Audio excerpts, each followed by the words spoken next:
Para peserta semuanya, para peserta webinar pada hari ini, sudah jam 9.30. Saya masih menunggu pemateri utama kita, yaitu Prof. Yuwaldi, yang mungkin sebentar lagi akan bergabung dengan kita. Ketika Prof. Yuwaldi, para narasumber kita sudah bergabung, kita langsung akan memulai kegiatan webinar kita pada hari ini.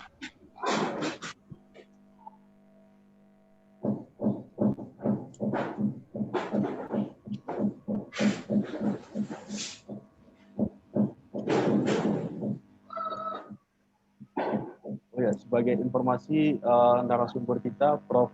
Yuwaldi, sudah bergabung pada webinar hari ini. Saya coba menyapa dulu. Assalamualaikum, Prof.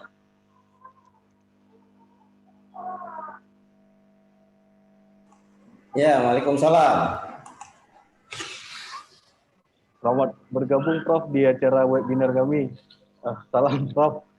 Saya Ridwan, Prof, dari ini juga mahasiswa bimbingan Prof juga waktu di MPI, Prof. Ya. Oke, baik. Saya langsung akan memulai, Prof. Kita on time aja. Sudah jam 9:31. Ya. Oke, baik. Izin Prof dan Pak Mawardi dan semuanya, saya akan memulai membuka acara kita, webinar kita pada hari ini.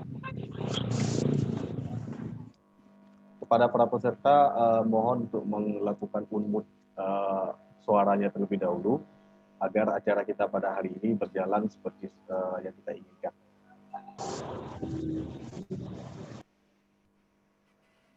Baik, dengan mengucapkan Bismillahirrahmanirrahim. Assalamualaikum warahmatullahi wabarakatuh. Waalaikumsalam warahmatullahi wabarakatuh. Dengan mengucap puji syukur kehadirat Allah Subhanahu wa taala dan selawat dan salam kehadirat Nabi besar Muhammad sallallahu alaihi wasallam.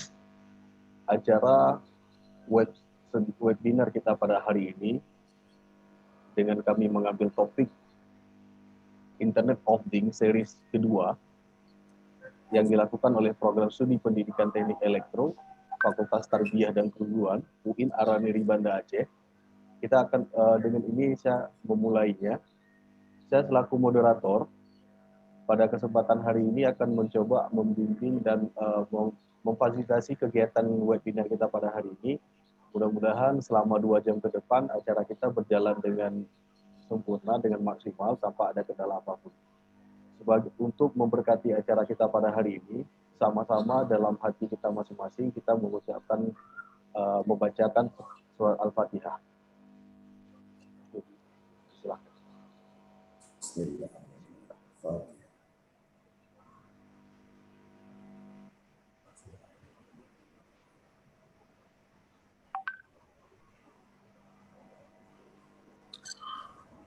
Amin amin ya rabbal alamin. Mudah-mudahan apa yang kita lakukan pada hari ini mendapat keberkahan dari Allah Subhanahu wa taala. Baik semuanya, penghormatan saya yang pertama kepada narasumber kita, Profesor Yuwaldi Uwais.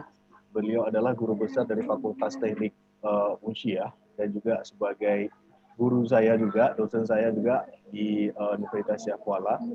Yang saya hormati kepada Bapak Mawardi. Pak Mawardi adalah Ketua Program Studi Pendidikan Teknik Elektro, Tarbiyah dan Keguruan, UIN Araniri Banda Aceh. Dan saya hormati para Bapak dan Ibu dosen semuanya yang telah mengikuti acara kegiatan webinar pada hari ini. Dan saya banggakan adik-adik para mahasiswa, baik dari UIN Araniri ataupun dari kampus-kampus di luar UIN, yang telah berhadir pada kesempatan pada hari ini. Izin sebelum saya membuka acara, memberikan kata sambutan kepada Ketua Prodi, saya coba izin share sebentar untuk menjelaskan gambaran kegiatan webinar kita pada hari ini.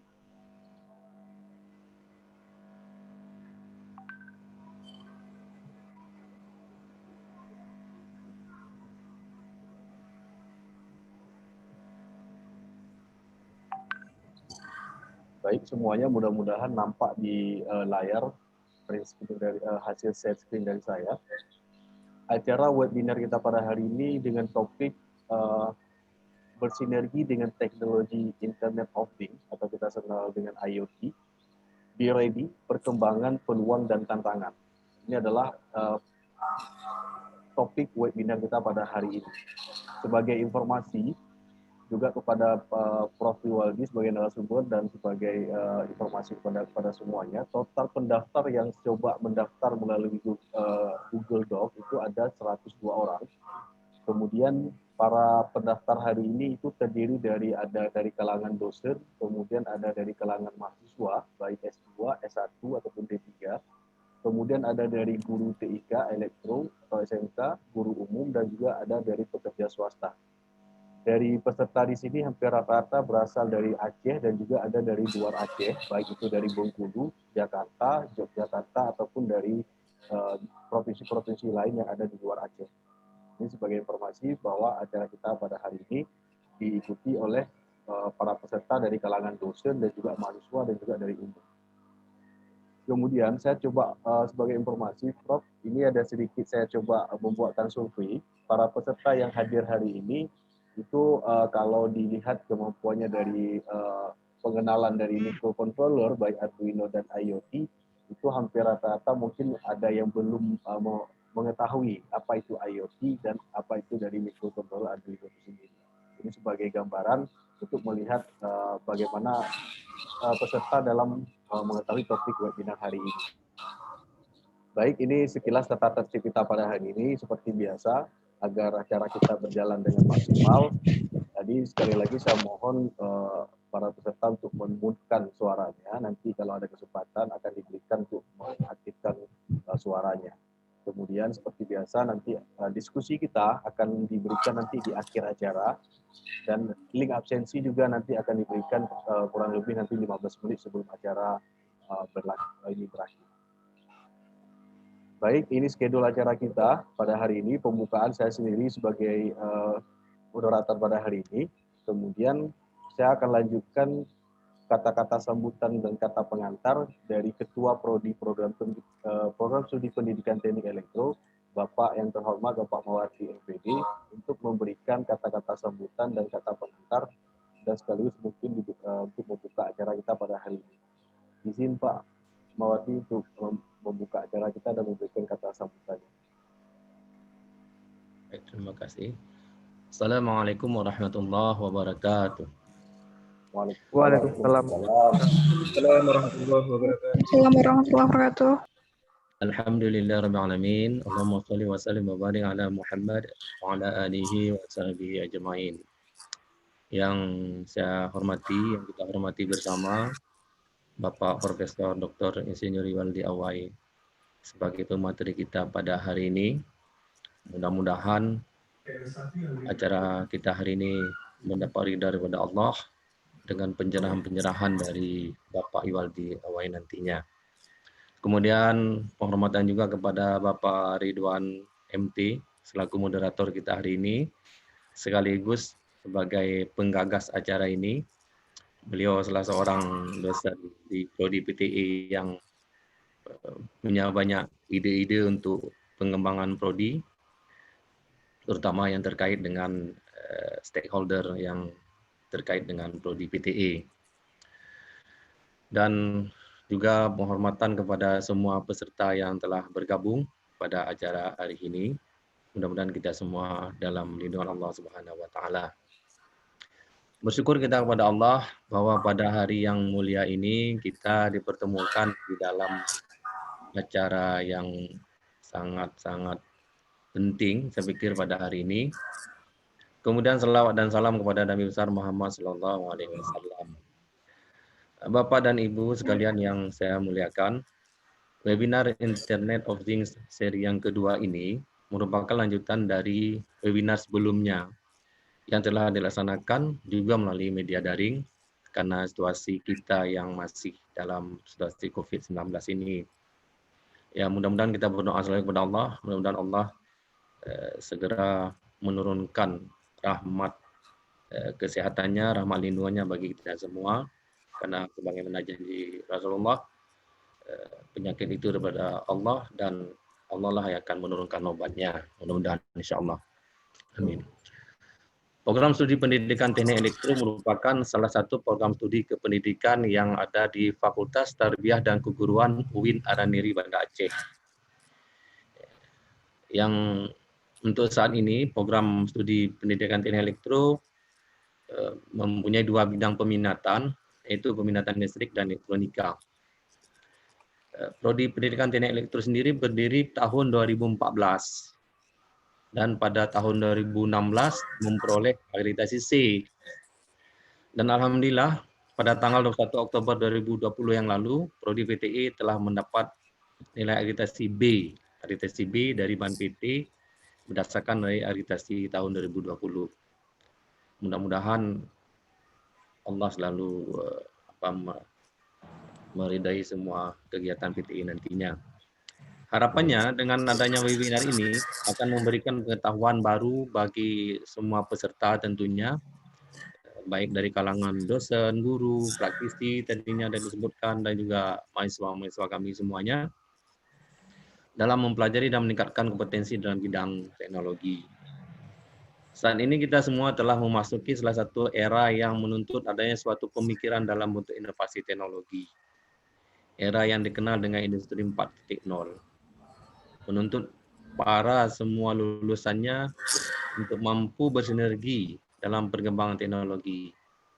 Nah, Prodi Teknologi, Prodi Studi Pendidikan Teknik Elektro menyambut era tersebut dengan memberikan kompetensi kepada para dosen, para pengajar, khususnya pada mahasiswanya, dan semua tentunya praktisi-praktisi yang terkait. Ya, mudah-mudahan kita bisa sebagai terlibat di dalam sebagai pelaku sejarahnya nantinya. Dengan adanya acara webinar ini, harapan terbesarnya adalah agar semuanya mendapatkan manfaat peluang dalam bidang IoT untuk menghasilkan suatu karya dan inovasi yang dapat dimanfaatkan dalam mendukung pendidikan yang berbasis teknologi. Kami, Prodi Pendidikan Teknologi Teknik Elektro, berkomitmen untuk selalu berusaha meningkatkan keilmuan kepada para mahasiswa dengan hal-hal yang terbarukan pada bidang teknik elektro, yaitu bidang listrik dan elektronika, insya-Allah nantinya. Akhirnya dengan mengucap Bismillahirrahmanirrahim, mudah-mudahan acara kita hari ini mendapat ridha daripada Allah, kita mendapatkan rahmat, dibukakan ilmu dengan materi yang kita akan dapatkan dari Profesor Iwaldi Awai. Dengan mengucap bismillah sudah kita buka, alhamdulillah. Akhirnya saya mohon maaf mungkin ada hal yang kurang berkenan dalam kata sambutan ini. Sekali lagi terima kasih kepada Bapak Profesor Iwaldi Awai yang bersedia untuk bersama kita pada hari ini. Lebih dan kurang saya mohon maaf. Assalamualaikum warahmatullahi wabarakatuh. Waalaikumsalam. Waalaikumsalam warahmatullahi wabarakatuh. Waalaikumsalam warahmatullahi wabarakatuh. Baik, terima kasih kepada Ketua Program Studi Teknik Elektro, Bapak Bapak Mawati. Saya udah bilang dokter, Pak. Mudah-mudahan langsung tercapai untuk dokternya, Pak. Oke, acara selanjutnya saya akan langsung masuk ke dalam topik acara kita pada hari ini, karena kita narasumbernya cuma satu orang saja, yaitu Prof. Iwaldi. Sebelum nanti Prof. Iwaldi akan memberikan materi kita pada hari ini, terlebih dahulu saya mencoba menginformasikan beberapa hal. Yang pertama mungkin bagi peserta yang baru bergabung, itu mohon untuk mengunmutkan dulu suaranya, dan mohon partisipasinya nanti di acara hari ini. Diskusi kita nanti akan saya buka nanti pada sesi akhir, yaitu di mungkin 30 menit sebelum acara selesai. Nanti bisa melakukan raise hand ataupun bisa diketikkan di fitur chatting ataupun bisa menanyakan secara langsung kepada narasumber. Baik, pembukaan kita selesai. Saya masuk ke agenda kita yang kedua. Sebelumnya, Prof, mohon maaf dulu, saya coba berikan sedikit gambaran arah dan dari topik acara kita pada hari ini. Mohon maaf, mungkin izin Prof, kurang lebih 10 menit atau 5 menit, saya coba memaparkan sekilas gambaran dari apa yang akan kita coba pelajari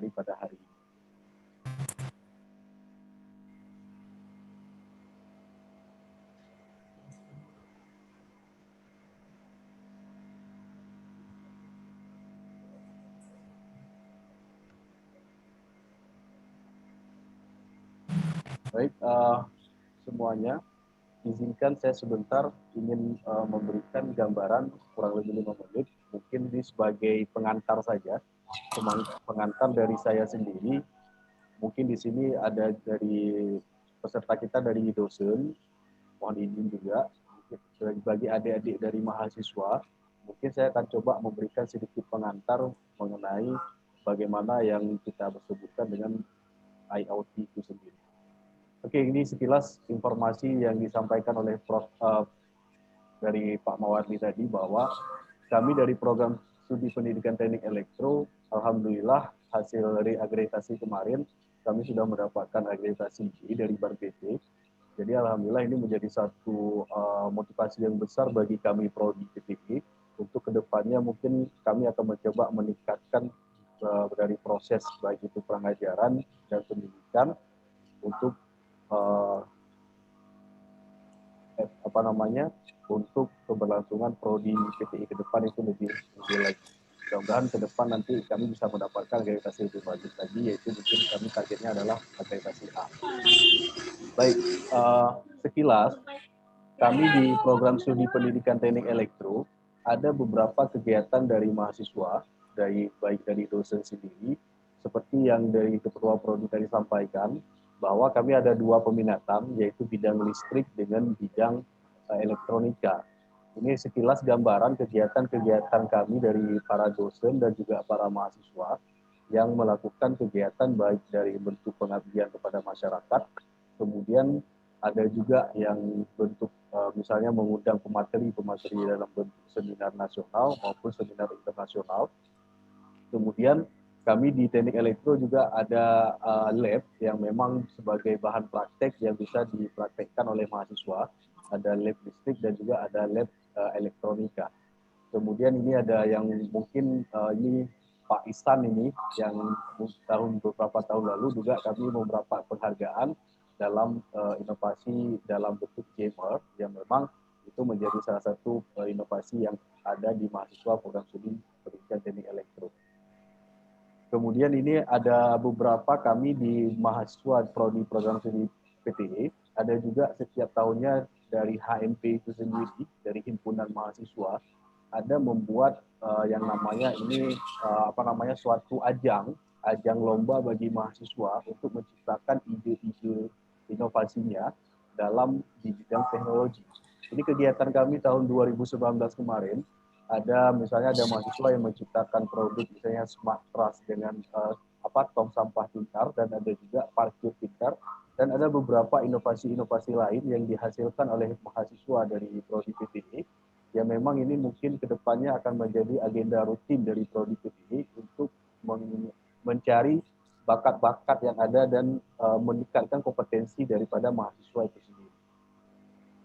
Dan ini juga acara kami ketika mengundang misalnya Prof dari Malaysia dalam bidang elektronika, yaitu dalam hal STEAM. STEAM ini sendiri mungkin kita ketahui adalah salah satu hal metode pembelajaran yang berkaitan dengan teknologi sekarang. Karena kami penggabungan daripada teknologi dan juga pendidikan. Ini acara kami tahun 2019 yang dilaksanakan di kampus Uin Arani.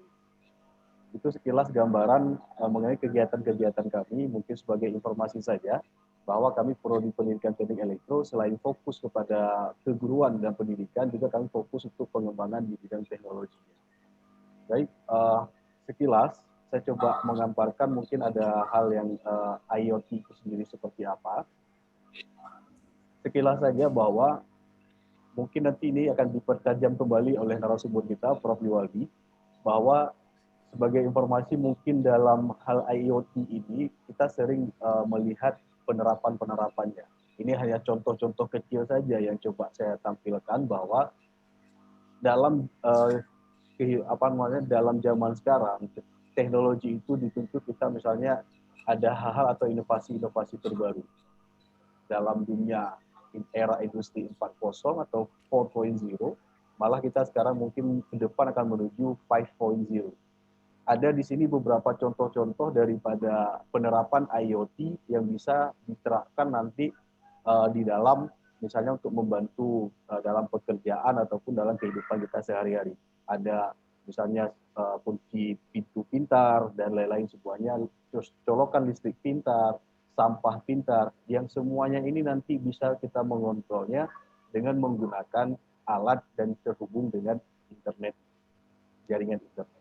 Mungkin ini sekilas contoh-contoh. Kemudian juga ada misalnya dalam mendukung pertanian, kita bisa mengembangkan mungkin ada mesin penyiram tanaman otomatis yang bisa kita tentukan kira-kira kapan tumbuhan atau misalnya tanaman kita itu akan disiram secara otomatis. Kita bisa mengontrolnya dengan menggunakan alat yang kita rangkai dan kita buat sendiri dengan yang terhubung dengan internet. Dalam dunia kesehatan juga hampir rata-rata sekarang itu menggunakan teknologi IoT. Jadi ada banyak sekali contoh-contoh dari penerapan IoT yang bisa kita terapkan dalam kehidupan kita sehari-hari. Ini hanya beberapa contoh kecil saja, ada contoh-contoh besar yang nantinya yang mungkin akan dipaparkan oleh narasumber kita, kira-kira apa saja nanti peluangnya, tantangannya, dan apa yang memang menjadi ide kita yang bisa kita terapkan untuk penerapan daripada IoT ini sendiri. Oke, ini sekilas perangkat-perangkat yang bisa kita gunakan untuk kita membuat project IoT itu sendiri. Mungkin kalau misalnya Arduino, ada mahasiswa mungkin dari yang di bidang konsentrasi dari elektro mungkin sudah paham. Arduino sendiri adalah sebuah microcontroller yang bisa kita gunakan untuk membuat suatu alat. Kemudian ada Raspberry Pi, ini juga bisa kita gunakan untuk salah satu perangkat dari dalam IoT itu sendiri.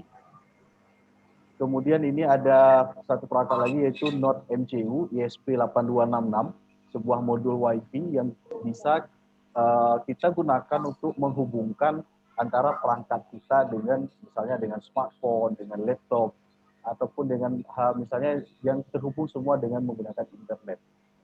Kemudian ada aplikasi kecil yang memang bisa sederhana, mungkin bagi pemula, bagi dasar yang ingin memahami IoT, kita menggunakan aplikasi Blink ini, yang memang kita bisa mengontrol alat dari jarak jauh hanya dengan menggunakan smartphone yang ada di genggaman kita.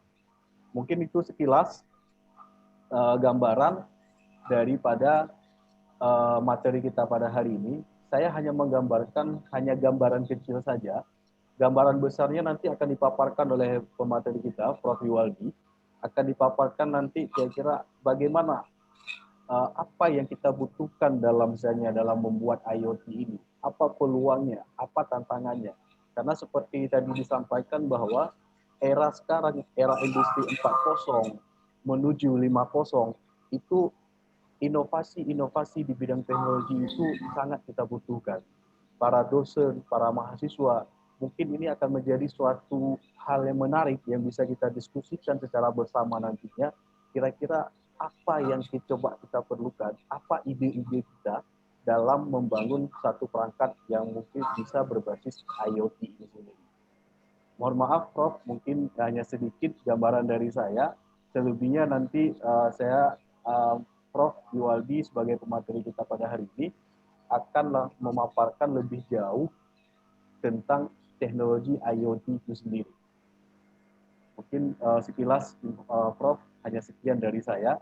Selanjutnya saya persilahkan kepada narasumber utama kita, Prof. Yuwaldi untuk memaparkan materi ini. Sekilas Prof. Yuwaldi ini adalah guru besar di program di Fakultas Teknik Unsyah. Kemudian beliau juga ahli di bidang embedded system dan microprocessor design. Bagi kita yang di Aceh sudah nggak asing lagi dengan Prof.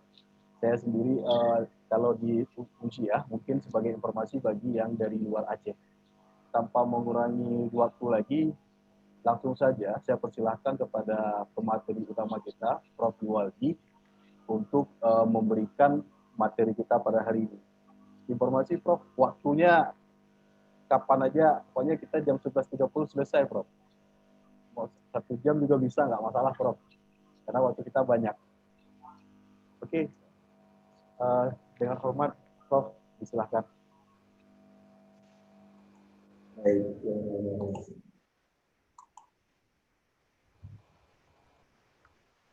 Baik, bismillahirrahmanirrahim. Assalamualaikum warahmatullahi wabarakatuh. Waalaikumsalam warahmatullahi wabarakatuh. Assalamualaikum warahmatullahi wabarakatuh. Waalaikumsalam warahmatullahi wabarakatuh. Baik, terima kasih sebelumnya kepada pihak UIN Aramiri, hormat saya kepada Ketua Prodi Pak Mawadi, Pak Ridwan sebagai moderator. Terima kasih juga kepada Pak Iksan, Muhammad Iksan, dosen di situ yang menghubungi saya. Topik yang diberikan, tema ini menarik sekali. Tapi saya lihat ini suatu jargon yang sangat populer gitu kan. Jadi saya kesulitan juga kira-kira yang bagian mana yang mau disampaikan pada webinar ini seperti itu. Tapi setelah saya diskusi dan saya pertimbangkan, ya sebagai seorang dosen, tugas kita mengajar seperti itu ya. Kemudian programnya juga program pendidikan teknik elektro yang diharapkan nanti menjadi guru-guru ya, guru SMK, tentunya dari dosen mengajar mahasiswa, kemudian jadi guru mengajar siswa supaya tertarik dengan teknik elektro ini seperti itu. Oke, kalau kita lihat simpelnya tugas yang diberikan kepada saya artikan bersinergi dengan teknologi IoT. Bersinergi itu berarti kan sebelumnya juga sudah bagus, dengan bersinergi mempunyai multi level efek yang besar seperti itu kan. Kemudian harus bersiap, siaga menghadapinya. Ya, sekarang ini kita harus tahu perkembangannya, peluang dan tantangan seperti itu. Pada kesempatan ini saya ingin membagi penjelasannya berdasarkan seperti yang saya tampilkan ini, outline-nya ya. Outline 1 sampai 7. Karena angka 7 ini angka yang baik ini. Mulai dari pendahuluan konsep IoT, perkembangan teknologi IoT, peluang dan tantangan, kemudian strategi dan taktik. Kemudian ada contoh, kita membangun sendiri ya modul IoT gitu ya. Kemudian penutup. Pendekatan yang saya sampaikan di sini adalah pendekatan minimalis gitu ya. Arti minimalis, sekurang-kurangnya kita harus tahu itu. Nah, maksimalisnya nanti terserah, maksimum dikembangkan sendiri. Jadi saya bicara tentang prinsip-prinsip dasarnya di sini ya. Karena sebagai engineer, sebagai teknologis bidang elektro ya. Teknologis itu orang yang menggunakan teknologi elektro, maka kita akan dihadapkan dengan kemajuan yang sangat cepat ke depan. Terutama adanya kemampuan industri dan fabrikasi, baik itu komponen maupun desain produk untuk elektronik. Semua orang sekarang mengenal elektronik, semua orang rasanya butuh elektronik. Jadi maka setidak-tidaknya prinsip-prinsip elektro itu sendiri harus dikuasai. Kemudian prinsip-prinsip dasar dari IoT itu harus dikuasai. Sehingga nanti kalau ada perkembangan teknologi di depan, kita dengan mudah bisa mengikutinya. Baik, kalau saya lihat di sini kita mulai dengan pendahuluan ya. Pendahuluan tadi. Nah, kita lihat di Indonesia ya, oleh kajian ini IDN Finansial ini katanya pasar IoT di Indonesia diperkirakan akan 1.620 triliun di tahun 2015. Artinya pasar ya, kebutuhan ya, permintaan IoT itu akan besar. Jadi transaksi keuangan itu akan besar di depan sana. Ya, sehingga kita harus mendesain ya, untuk memenuhi kebutuhan yang ada di pasar sana. Ya. Kemudian produk yang kita buat harus bisa kita jual. bukan sekedar puas ya dengan hobi, seperti ya mungkin elektro ini diawali dengan hobi, tapi kalau bisa menjadi produk yang bisa dijual. Nah, kemudian prediksi di dunia ini saja ya tahun 2021 tahun depan bisa mencapai dolarnya adalah 520 bilion. Ini data dari sini ya. Kemudian kita lihat Dewan TIK Nasional juga memprogramkan bahwa IoT ini memang berkembang saat ini sudah ada ya, terutama di kegiatan area-area optimasi produksi. Optimasi produksi artinya memproduksi tidak lagi harus menginvestasi peralatan-peralatan yang mahal, tapi kita bisa kolaborasi, kita bisa outsource, kita memproduksi sesuatu tanpa harus membeli semua teknologi yang ada seperti itu. Kemudian yang kedua adalah manajemen supply, nah, ini rantai pasok manajemen. Bagaimana sekarang mengelola itu bisa digunakan dengan IoT, gitu ya. Mungkin termasuk Zoom ini juga merupakan bagaimana mengelola kelas ya, secara virtual. Bagaimana sekarang kita di Unsia pun sudah dibuat jadwal kuliahnya berdasarkan alamat Zoom masing-masing gitu. Jadi jam segini sudah ada address Zoom ini, jam segini ada yang lain lagi seperti itu. Jadi kelasnya sudah dijadwalkan dengan menggunakan Zoom yang tersedia. Kemudian manajemen dan pelaksana aset nih. Jadi dengan ada IoT tentunya, terutama aset-aset yang bergerak gitu. Dengan mudah kita bisa memantaunya dia bergerak kemana. Kemudian proses pengambilan keputusan ya, finansial khususnya keuangan sekarang. Kita transaksi dengan mudah ya, dengan OVO misalnya dan lain sebagainya. Pengalaman pengguna masing-masing nih, masing-masing kita menggunakan IoT untuk target atau mempermudah hidup kita sehari-hari gitu ya. Kemudian di sisi Asosiasi IoT juga mengatakan IoT at home berkembang di transportasi, di jalan sekarang, di office ya, di kafe. Ya. Mungkin Kominfo juga dia kemarin saya lihat fokusnya ke IoT pada UMKM. Lalu bagaimana dunia pendidikan? Nah, dunia pendidikan memang tugasnya mendidik, ya, mendidik sumber daya yang cerdas seperti itu, yang mudah beradaptasi terhadap perubahan teknologi hari ini. Oke, Internet of Things suatu jargon yang sangat populer, ya, satu konsep yang sangat populer. Pertama kali disebutkan oleh Kevin Ashton ini. Dia pertama kali menyatakan bahwa disebut dengan menambah radio frekuensi identification dan sensor yang lain untuk ke semua objek, dihubungkan ke semua objek yang sehari-hari digunakan. Awalnya adalah menggunakan RFID. RFID itu radio frekuensi ID ya. Misalnya untuk absen, kalau di industri itu untuk untuk kalau suatu barang dalam satu kontainer dikirim ke kapal dan lain sebagainya, itu terdeteksi secara otomatis dengan RFID. Bukan cuma hanya bentuk kartu, tapi setiap item barang tersebut sudah ada tanam RFID-nya, sehingga setiap item jumlahnya sudah terdeteksi. Bahkan di Malaysia itu jamaah haji itu masing-masing pakai RFID, sehingga kalau naik bis mudah dipantau di mana jamaah hajinya seperti itu. Nah, jadi sebenarnya sangat diberikan kemudahan, ya. Nah, di Kevin Ashton ini hanya mengembangkan satu konsep saja, maka dia juga disebut sebagai inventor, orang yang menemukan IoT, orang yang pertama kali menemukan.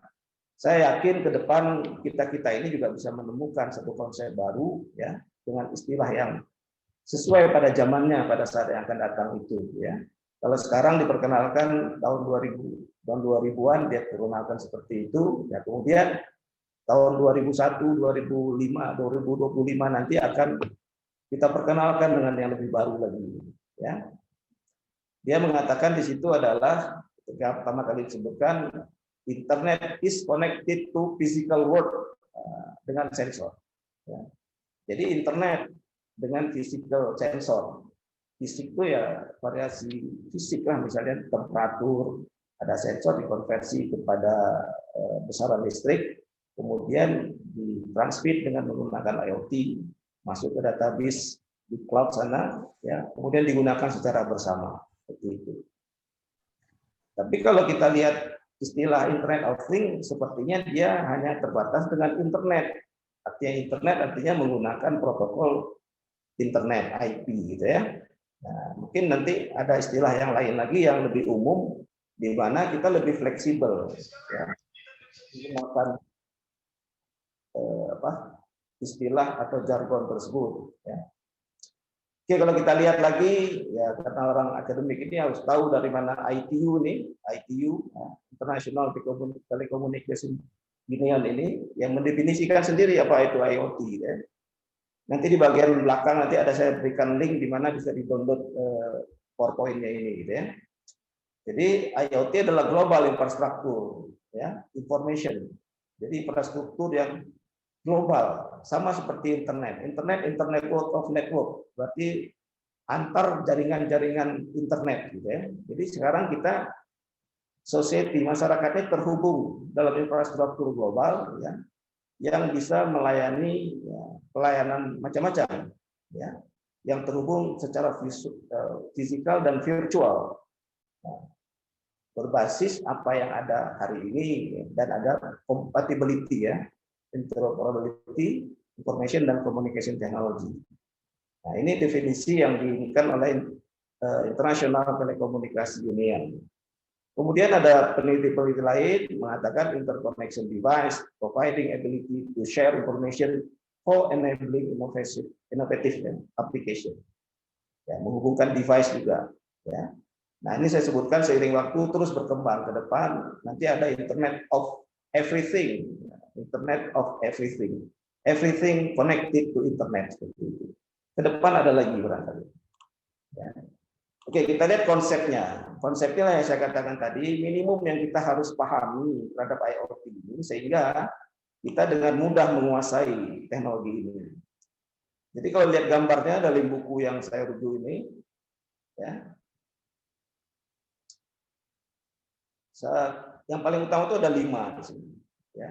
Yang penting dia bisa mentransfer data dari satu objek melalui satu teknologi ke internet seperti itu. Apa yang perlu di situ? Pertama, identifier. Identifier berarti harus ada alamat unik oleh peralatan kita. Jadi tidak boleh alamat ini sama dengan yang lainnya. Kalau di HP itu namanya email, gitu kan unik. Atau teknologi MAC address nanti kita bisa set ya, berarti dia punya nomor yang unik. Kemudian ada transceiver untuk menerima dan mentransmit data tersebut atau signal tersebut. Kemudian ada sensor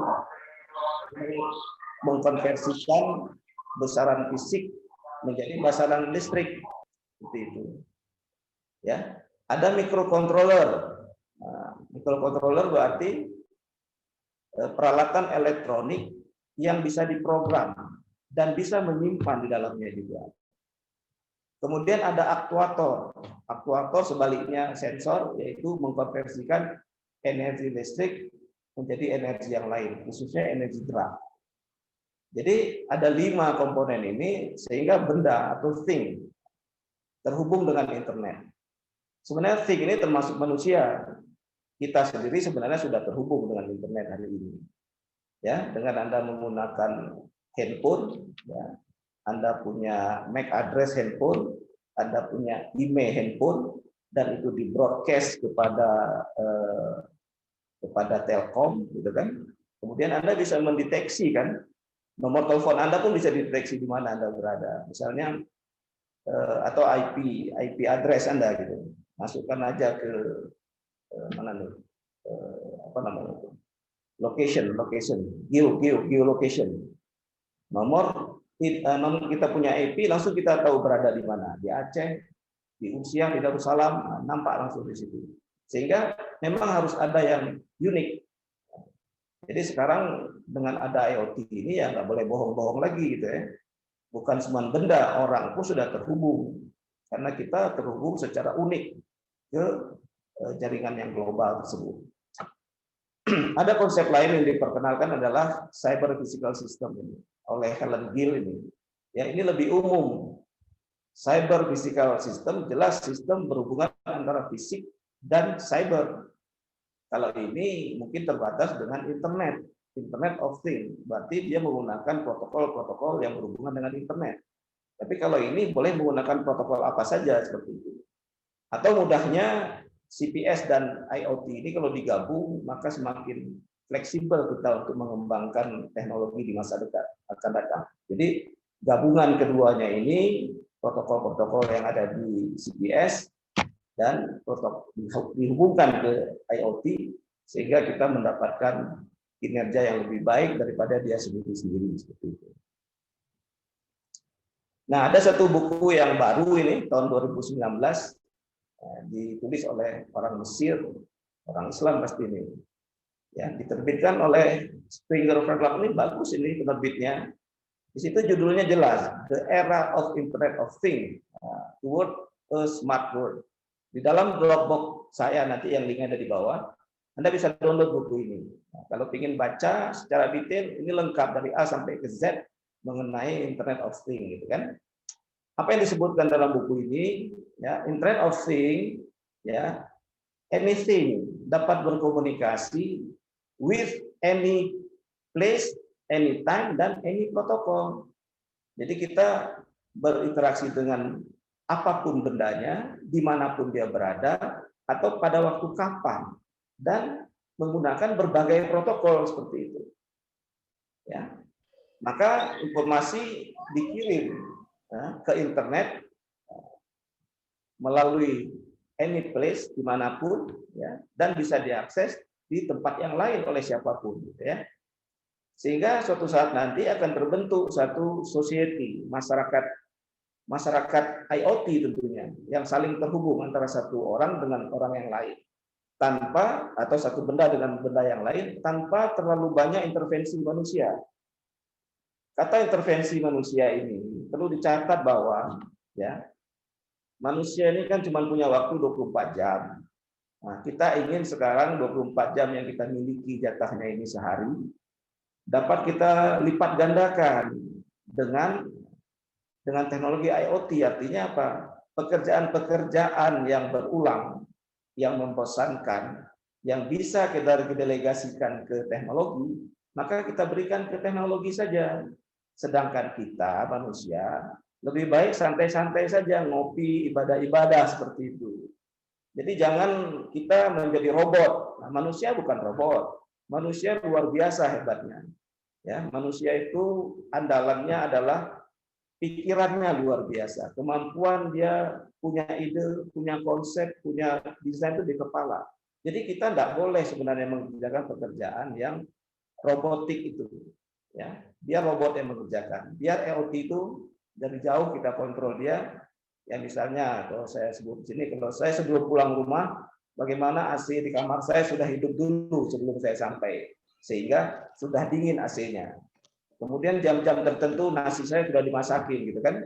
Mesin cuci saya sudah memberitahu bahwasanya sudah waktunya untuk mencuci. Ini yang paling menarik sebenarnya. Sementara kita tetap aja di warung kopi, tidak ada masalah. Yang penting pekerjaan harian, mingguan, bulanan kita bisa dikerjakan oleh komputer atau IoT ini. Ya. Nah, kalau di dalam buku itu digambarkan smartness ini, ya, kecanggihan, kepintaran IoT ini digambarkan seperti 3 sumbu seperti ini. Ya, anything, any place, dan anytime. Nah, ini ada komponen-komponennya. Ya, nanti bisa dibaca lebih detail di situ. Pada saat bergerak di dalam rumah, luar rumah, pada malam atau siang bergerak di luar rumah, pada PC, antar PC, antar orang sama benda, antara benda sama benda. Kira-kira seperti itu. Ya.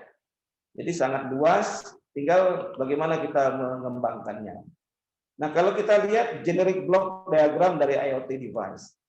Namanya generic, berarti minimum harus ada di dalam satu device yang bernama IoT. Yaitu ya prosesor yang paling utama pasti. Ya. Kemudian memori, ada storage device, interface, ada I/O, ya, ada connectivity, ada hubungan, ada grafik processor unit misalnya, Ini tujuannya tentunya supaya dengan cepat bisa diproses tanpa mengganggu prosesor utama, gitu kan. Nah, di detail-detailnya sudah ada di sini, ya, memori sudah ada, CPU, ya, sekarang CPU yang langsung IoT juga ada, grafik, ya, ini konektornya, ini device yang generik. Generik itu berarti standar minimum, gitu ya, seperti ini. Oke, kalau kita lihat protokol dalam komunikasi, kita kenal istilah OSI, ya, OSI, Open System Interconnection. Nah, jadi ada 7 layer ini. Ini mulai dari hardware-nya sampai ke interface yang orang melihatnya nih. Nah, ini pekerjaan di dalam mesin ini, data link, network, transport, session, dan presentation. Ini baru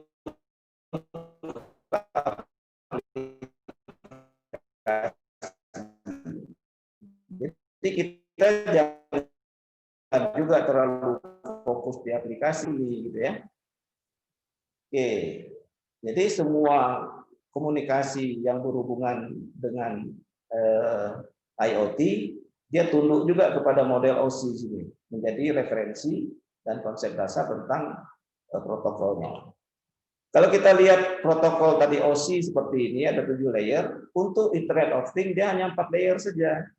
Link layer, kemudian network layer, transport layer, dan application layer. Nah, ini protokol dan interface. Ya, ini sama dong dengan TCP dan UDP. Kemudian ini IP, ya, ini hardware dan link, ya. Nah, kalau kita bandingkan bagaimana tumpukan atau stack-nya IoT dengan web, ini kita udah kenal ini. Nah, ini kalau web seperti ini. Maka kalau IoT, kalau ini dibagi 2 untuk IoT.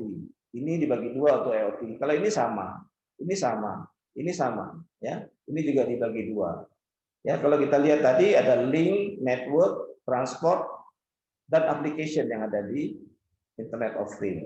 Ya, jadi makanya sebenarnya dengan mudah kita berkomunikasi antara sensor Internet of Things dengan web, ya, membuat web server. Kemudian Yonatan ini, ya, dia menggambarkan seperti ini dalam artikel dia, ya, survei yang dia lakukan. Dia menggambarkan ilustrasi IoT. Ya, silakan peminta kenapa? Lanjut, Prof. Lanjut, oke. Lanjut, Prof. Ya, ini sudah kita kenal nih sebenarnya semua nih. Zigbee, LoRa, Bluetooth ini udah ada semua. NFC, ya kan, Near Field Communication, banyak nih. Ini sudah kita kenal. Internet kita sudah kenal, ya. Kemudian ada yang, nah ini dengan transportasi ini, ya, mobile, ya. Kemudian ini yang ini wireless, ini yang wire sudah biasa juga ini. Jadi konsepnya seperti itu saja. Hanya saja ya kalau kita, ya kalau mobile berarti mobil kita posisinya di mana, kalau ada GPS langsung orang lain tahu di mana kita berada. Atau kita pakai HP, orang akan tahu di mana kita berada, kan ya. Maka tidak boleh kita rahasia-rahasia sekarang, nggak boleh bohong-bohong sekarang, ya. Karena dengan internet ini membantu kita untuk bisa masuk surga nih. Jadi nggak bohong-bohong lagi, karena kalau ada kesempatan bohong orang pasti bohong. Jadi sekarang nggak ada kesempatan lagi. Ya, yang benar kan Jakarta. Ya, saya lanjutkan. Nah, ini Telkom mengatakan mereka siap dengan infrastrukturnya.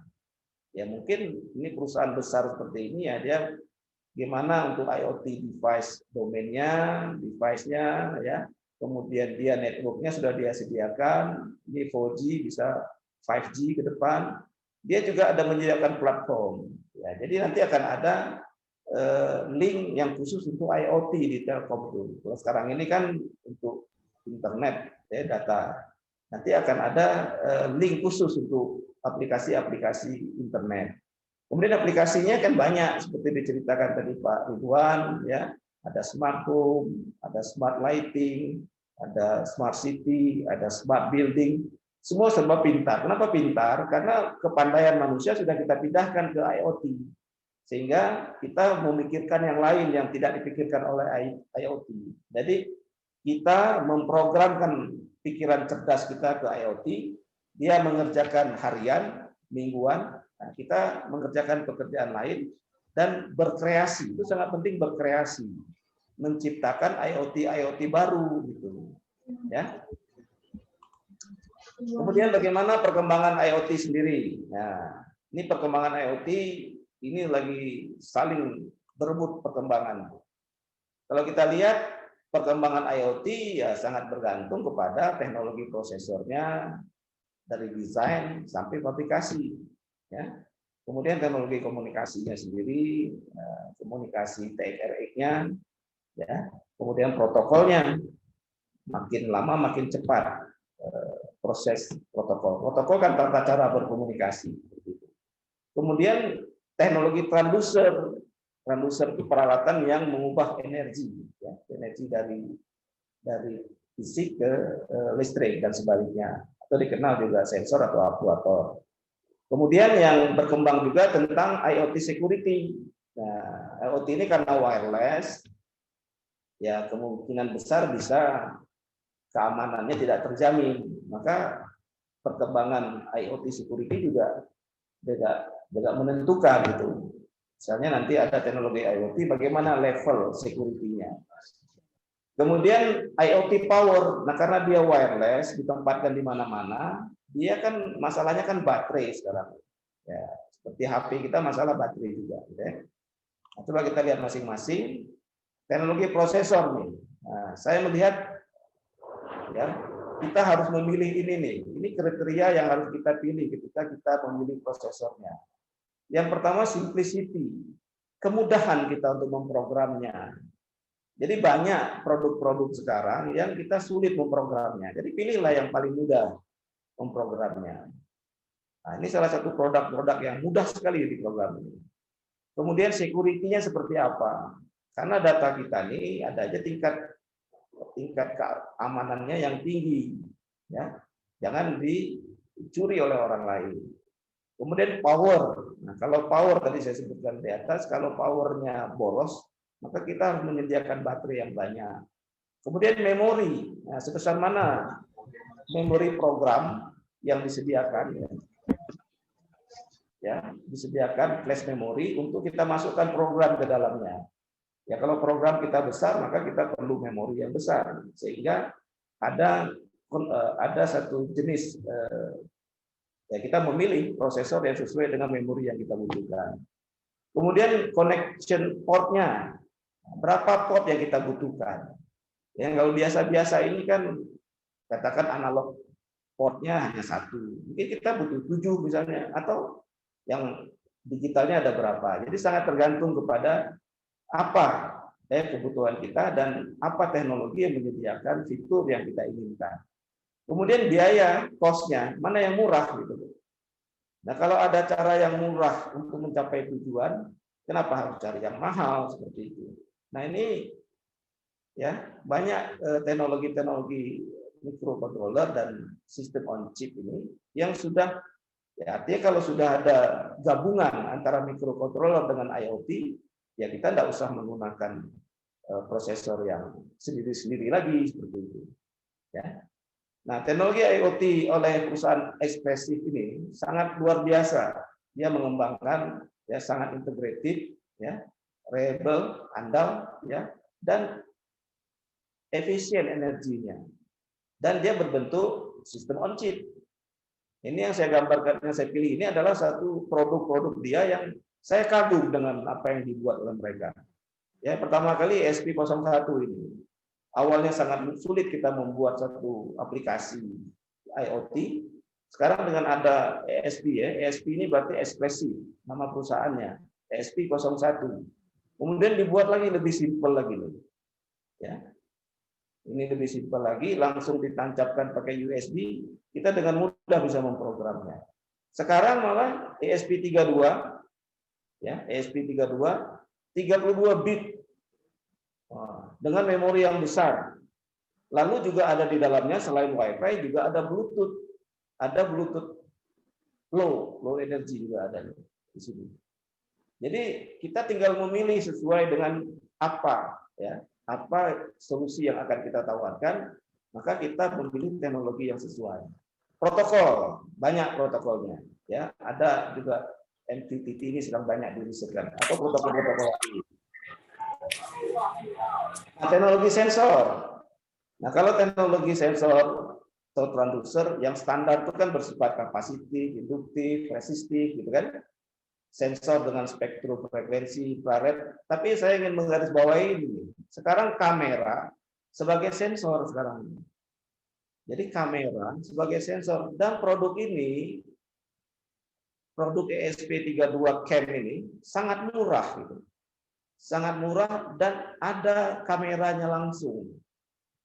Dengan mudah kita bisa memprogram. Kamera ini sensor, mau sensor apa gitu. Bentuk bisa, warna bisa tentunya. Bahkan nanti akan dilapisi dengan infrared punya di depannya, bisa juga menjadi sensor untuk infrared ya, untuk thermal, gitu kan. Jadi ini produk ini sangat murah gitu. 200-300 ribu. Sudah bisa langsung terhubung ke internet dengan kameranya. Tinggal kita ingin membuat apa di sini? Image processing di sini misalnya. Image processingnya untuk mendeteksi wajah orang, ya, dan lain sebagainya. Jadi dia sebagai sensor langsung dia bisa terhubung dengan internet dan bisa diteruskan dengan proses berikutnya. Sangat murah, ya, dan mudah dibeli secara online.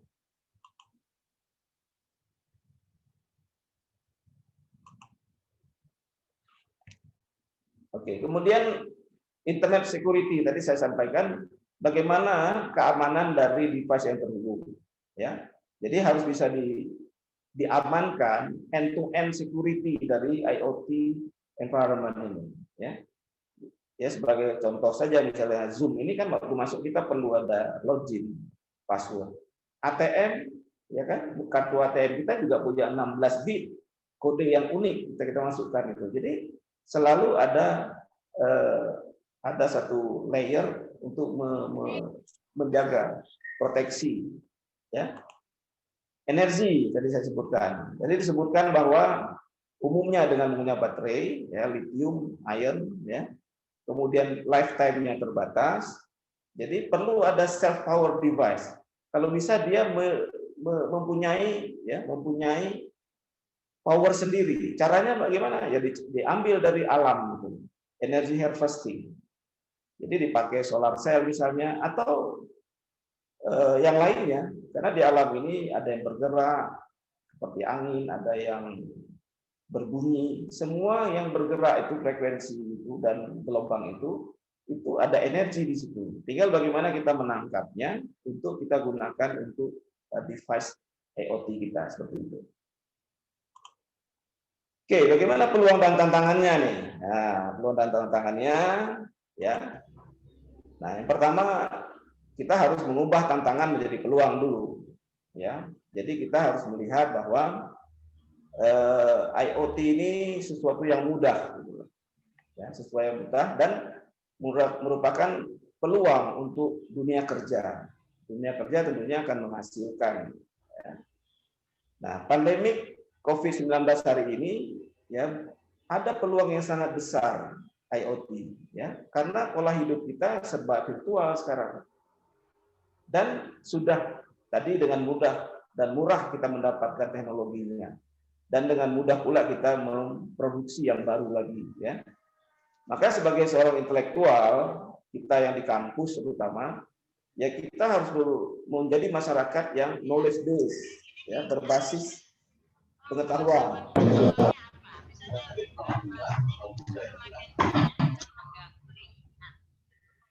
Ya. Membentuk komunitas yang berbasis pengetahuan. Kalau mahasiswa di sini usia produktif itu 19 sampai 24 tahun ini luar biasa ini.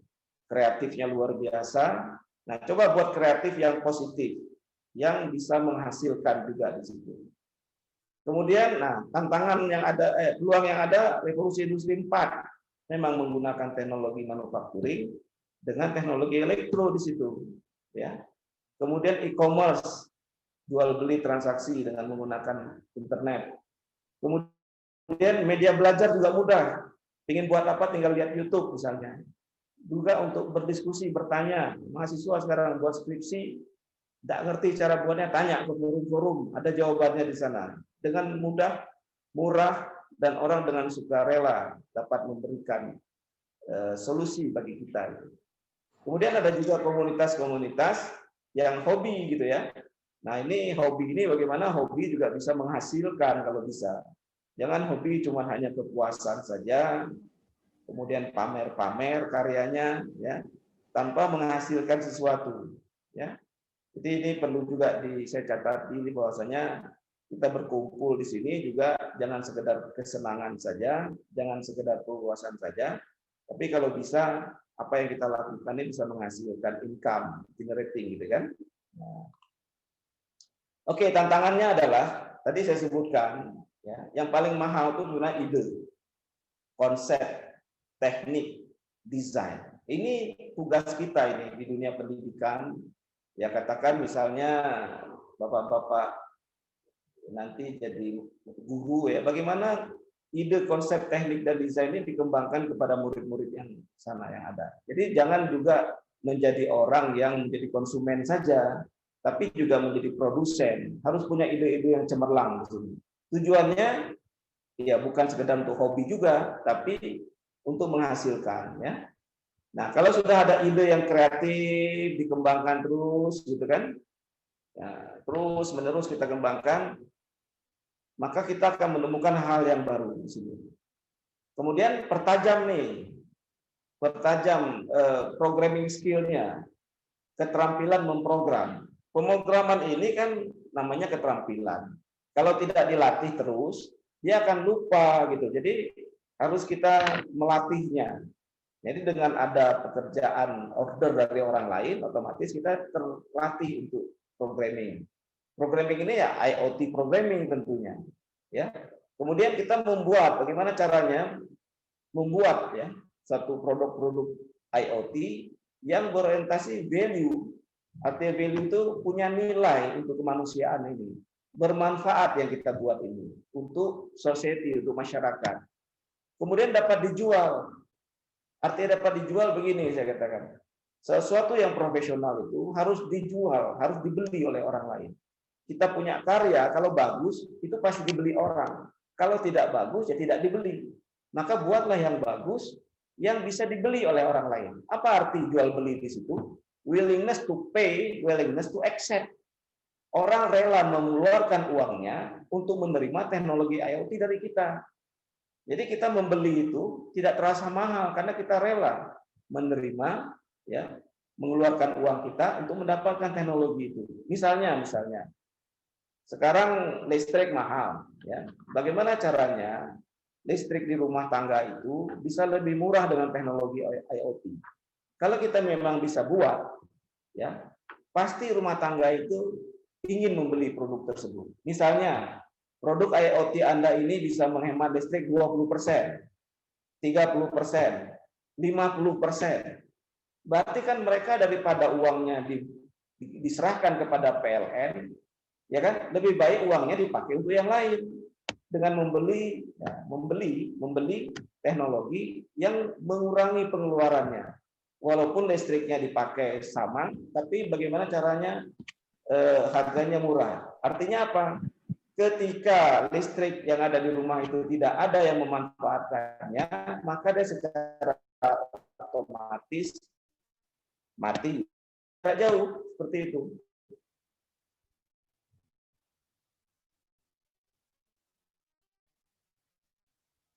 Ya kan? Kemudian supaya harganya murah sih 1, 10, 20. Kalau kita yakin produksi 1000, kalau 1000 harganya jadi murah gitu loh. Nah, jadi harus minimal tantangan ini berhubungan dengan orang. Berhubungan dengan Socrates ini mengatakan bahwa the strong mind discuss idea, average mind discuss event, weak mind discuss orang. Berarti kita punya pikiran, cuman dipikir ngomongin kelompok orang yang lemah pikirannya. Ngomongin si fulan di warung kopi. Sokrates. Ya kan? Kemudian diskusi tentang peristiwa. Peristiwa ini ketangkap si ini, ketangkap si itu. Demo sana, demo sini, itu berarti kita. Nah, yang diinginkan itu adalah yang ini, yang atas ini. Strong mind adalah discuss ide. Apa ide yang bisa kita sumbangkan kepada masyarakat, memudahkan hidupnya, dan memurahkan hidupnya. Jadi hidup masyarakatnya harus mudah dengan IoT, dan harus murah dengan hasil yang sama. Apalagi harus murah, mudah, dan lebih banyak lagi. Jadi kalau pekerjaan-pekerjaan itu kita serahkan kepada teknologi, maka kita punya waktu dan pikiran kita bisa membangkitkan hal yang baru lagi seperti itu. Ya, nanti saya contohkan di belakang nanti bagaimana cara pikir saya ini. Saya coba mengatakan, si Ken Dorsey ini mengatakan innovation komersialisasi. Ya, suatu reka baru, inovasi adalah reka cipta ditambah bisa dijual. Jadi pertama Anda jadi penemu invensi, menemukan sesuatu. Ketika kita sarjana, kita menulis skripsi, kita sudah menemukan di situ. Tapi penemuan kita, alat yang kita buat dan lain sebagainya, tidak dikomersialisasi, tidak bisa dijual. Tadi saya sebutkan dapat dijual ini. Harus bisa dikomersialkan. Baru itu disebut inovasi. Jadi inovasi harus invensi yang baru dan bisa dijual. Bukan saya yang bicara ini, MIT, ya, Massachusetts Institute of Technology. Dia yang memotivasi kita, ya, terutama orang-orang yang teknik ini, yang elektro ini, yang baru, kemudian bisa dijual dengan harga murah, ya karena mass production, dan merupakan satu inovasi. Bahkan di Dewan Riset kita sekarang disebut innovation bukan plus, tapi dikali. Jadi inovasi itu bernilai tinggi apabila invensi dikali dengan komersialisasi. Bukan cuma ditambah, tapi dikali. Jadi diubah kita punya mindset, ya, untuk kita berorientasi kepada pasar. Tujuannya memudahkan manusia dan membuat produk-produk yang murah seperti itu. Itu kira-kira tantangan yang menurut pandangan saya perlu jadi perhatian kita di sini. Oke, apa yang kita harus siap? Kita harus punya strategi hidup ini, harus punya taktik. Ya, tidak hanya hidup apa adanya saja gitu.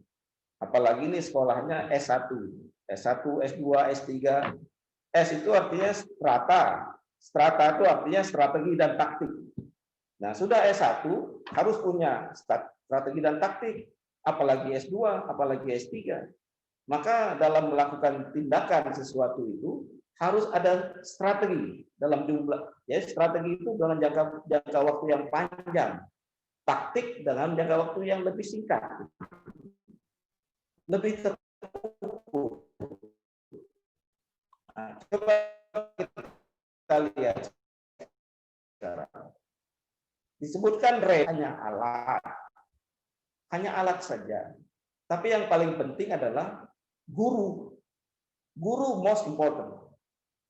Artinya kita harus berguru teknologi tersebut, dan tidak perlu semua kita perlu tahu. Yang menjadi kepentingan kita, pergi berguru, dan caranya di guru itu, dan Anda buat teknologi itu.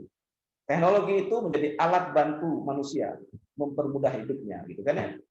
Ini Bill Gates yang mengatakan. Kemudian Steve Jobs mengatakan seperti apa? Nah, kita jangan buat satu produk yang suka-suka kita sendiri seperti itu.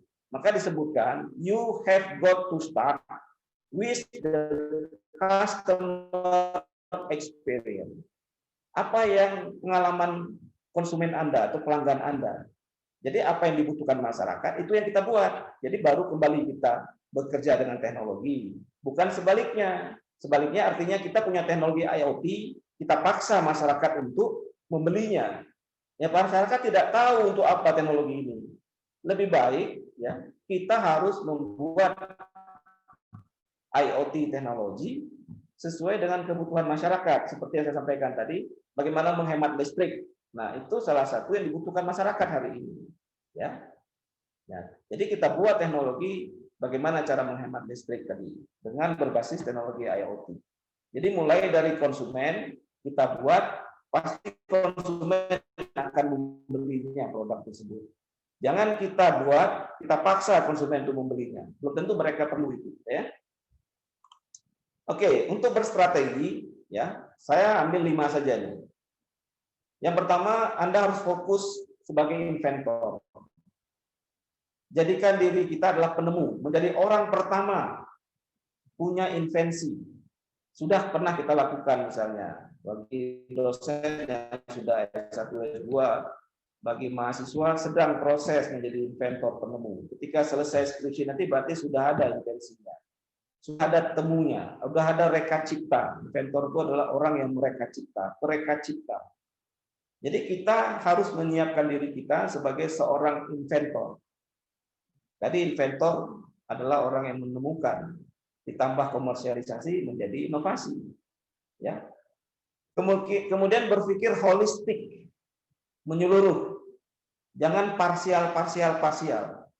Karena apa? IoT ini dia jaringannya global, bukan cuma di kampung kita, bukan cuma di Darussalam, bukan cuma di Aceh, bukan cuma di Indonesia, tapi global. Jadi maka berpikirnya juga holistik, menyeluruh. Artinya apa? Kalau sudah ada orang yang melakukan itu, nah kita bisa mensupportnya atau kita mencari porsi yang lain yang kita bisa kembangkan berikutnya. Menjadilah orang pertama tadi gitu. Kemudian sesuaikan dengan konteks. Apa di Aceh ini yang spesifik konteks kita?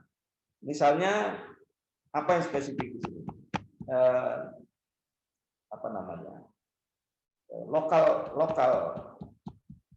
Jadi kita membuat buktinya dengan yang spesifik ada di Aceh. Orang belahan dunia yang sana dia tidak memikirkan yang spesifik di Aceh itu. Maka ketika kita buat, tapi untuk kita jual untuk komunitas dunia. Jadi konteksnya lokal, tapi kita bisa membuat teknologi itu untuk bisa digunakan oleh orang lain. Bukan cuma digunakan di Aceh atau di Indonesia, tapi digunakan untuk orang lain. Ya, misalnya kalau di sini ada warung kopi, bagaimana kita menggunakan IoT di warung kopi? Nah, kan di luar sana nanti teknologi kita itu di warung kopi di Prancis sana digunakan teknologi kita. Oke. Kemudian ketika kita membuat sesuatu IoT ini karena dia wireless, keamanan itu penting. Nah, jadi harus menjadi pertimbangan kita, ya. Kemudian menghargai nilai data karena IoT ini mengumpulkan data yang banyak, ya. Nanti kalau data ini diambil orang, dibuat big data analitik misalnya, atau data ini disalahgunakan, nah ini harus kita protect, dan nilai data yang kita kumpulkan ini harus kita analisis data itu, kita buat analitiknya. Kita di Indonesia ini suka mengumpulkan data, tapi tidak suka menganalisa data. Kita analisa data, kita akan nampak pola-pola, ya. Bahkan kita tahu bagaimana pola seseorang, ya, bagaimana pergerakan dia, kita bisa tahu dengan big data analitik. Jadi data tersebut selain sudah kita kumpul dengan IoT, kita berusaha untuk memprosesnya sehingga data itu lebih berguna lagi ke depannya. Oke, taktiknya seperti apa? Nah, saya menawarkan satu simple step. Pendekatan simple. Simple itu sederhana. Ringkas, punya pendekatan tertentu, ya, jangan terlalu berbelit-belit, harus langsung kepada tujuannya dan terukur gitu ya. Kemudian harus memahami komunikasi data. Yang kita pahami yang penting-penting saja. Kemudian memahami protokol, memahami media nirkabel karena banyak IoT ini wireless nirkabel. Memahami sedikit sistem embedded ini kita tanamkan. Tadi disebutkan contoh di pertanian, kita tanamkan di sekolah, masjid boleh. Jadi menanamkan IoT ke dalam sistem yang lebih besar. Biasanya sistem tersebut bukan sistem yang berbasis teknologi elektro, misalnya pertanian misalnya. Bagaimana kita mengendalikan pertanian yang luas, hama dan lain sebagainya. Jadi kita juga harus tahu bagaimana menanamkan IoT ke dalam bidang-bidang ilmu orang yang lain. Kemudian memahami teknik interfacing antar muka dari satu sistem ke sistem yang lain. Bagaimana interface-nya antar mukanya? Supaya dia bisa terhubung, bisa ngobrol, bisa berkomunikasi dari satu sistem ke sistem yang lain. Bagaimana sistem IoT kita berhubungan dengan Blink misalnya, berhubungan dengan ThinkSpeak misalnya. Nah, itu harus kita tahu bagaimana interfacing-nya. Sehingga sistem di sana, yang di cloud sana, dengan sistem yang kita saling memahami bahasanya. Ya, contohnya kalau kita tidak tahu bahasanya berbeda-beda, ya nggak bisa komunikasi. Maka harus ada satu protokol, harus ada satu teknik interfacing yang sama ya antara yang satu dengan yang lainnya. Kemudian yang ketujuh, tadi sudah saya sebutkan di atas, ya mahir memprogram microcontroller ini. Ini jauh sangat mudah sekarang dilakukan ini. Sangat mudah, sangat murah. Berbeda sekali ketika saya belajar dulu gitu ya. Jadi dengan yang udah semakin hari semakin mudah, maka sayang kalau kita tidak memanfaatkan teknologi yang mudah ini ya untuk memproduksi sesuatu produk baru ya yang berbasis IoT gitu ya. Jadi taktiknya seperti itu dan pendeknya sekitar hari ini ya saya harapkan taktik ini ya dalam tahun ini atau dalam semester ini atau dalam bulan ini ya bisa kita buat ini gitu ya. Kita kuasai ini dan kita buat produknya. Oke. Nah, sekarang saya mau bahas tentang contohnya. Jadi kita bicara dan kita juga memberi contoh itu kan ya. Contohnya, nah ini ada satu riset group ini ya. Riset group mencoba berpikir tentang ya ini sebagai lesson learn ya. Belajar dari pengalaman yang sudah ada. Kita buat Sentro itu Sentra Teknologi Elektro. Kenapa disebut UNO ya nanti ada ceritanya itu. Jadi yang bisa saya jelaskan di sini kita punya pikiran bagaimana mendesain satu IoT ya, untuk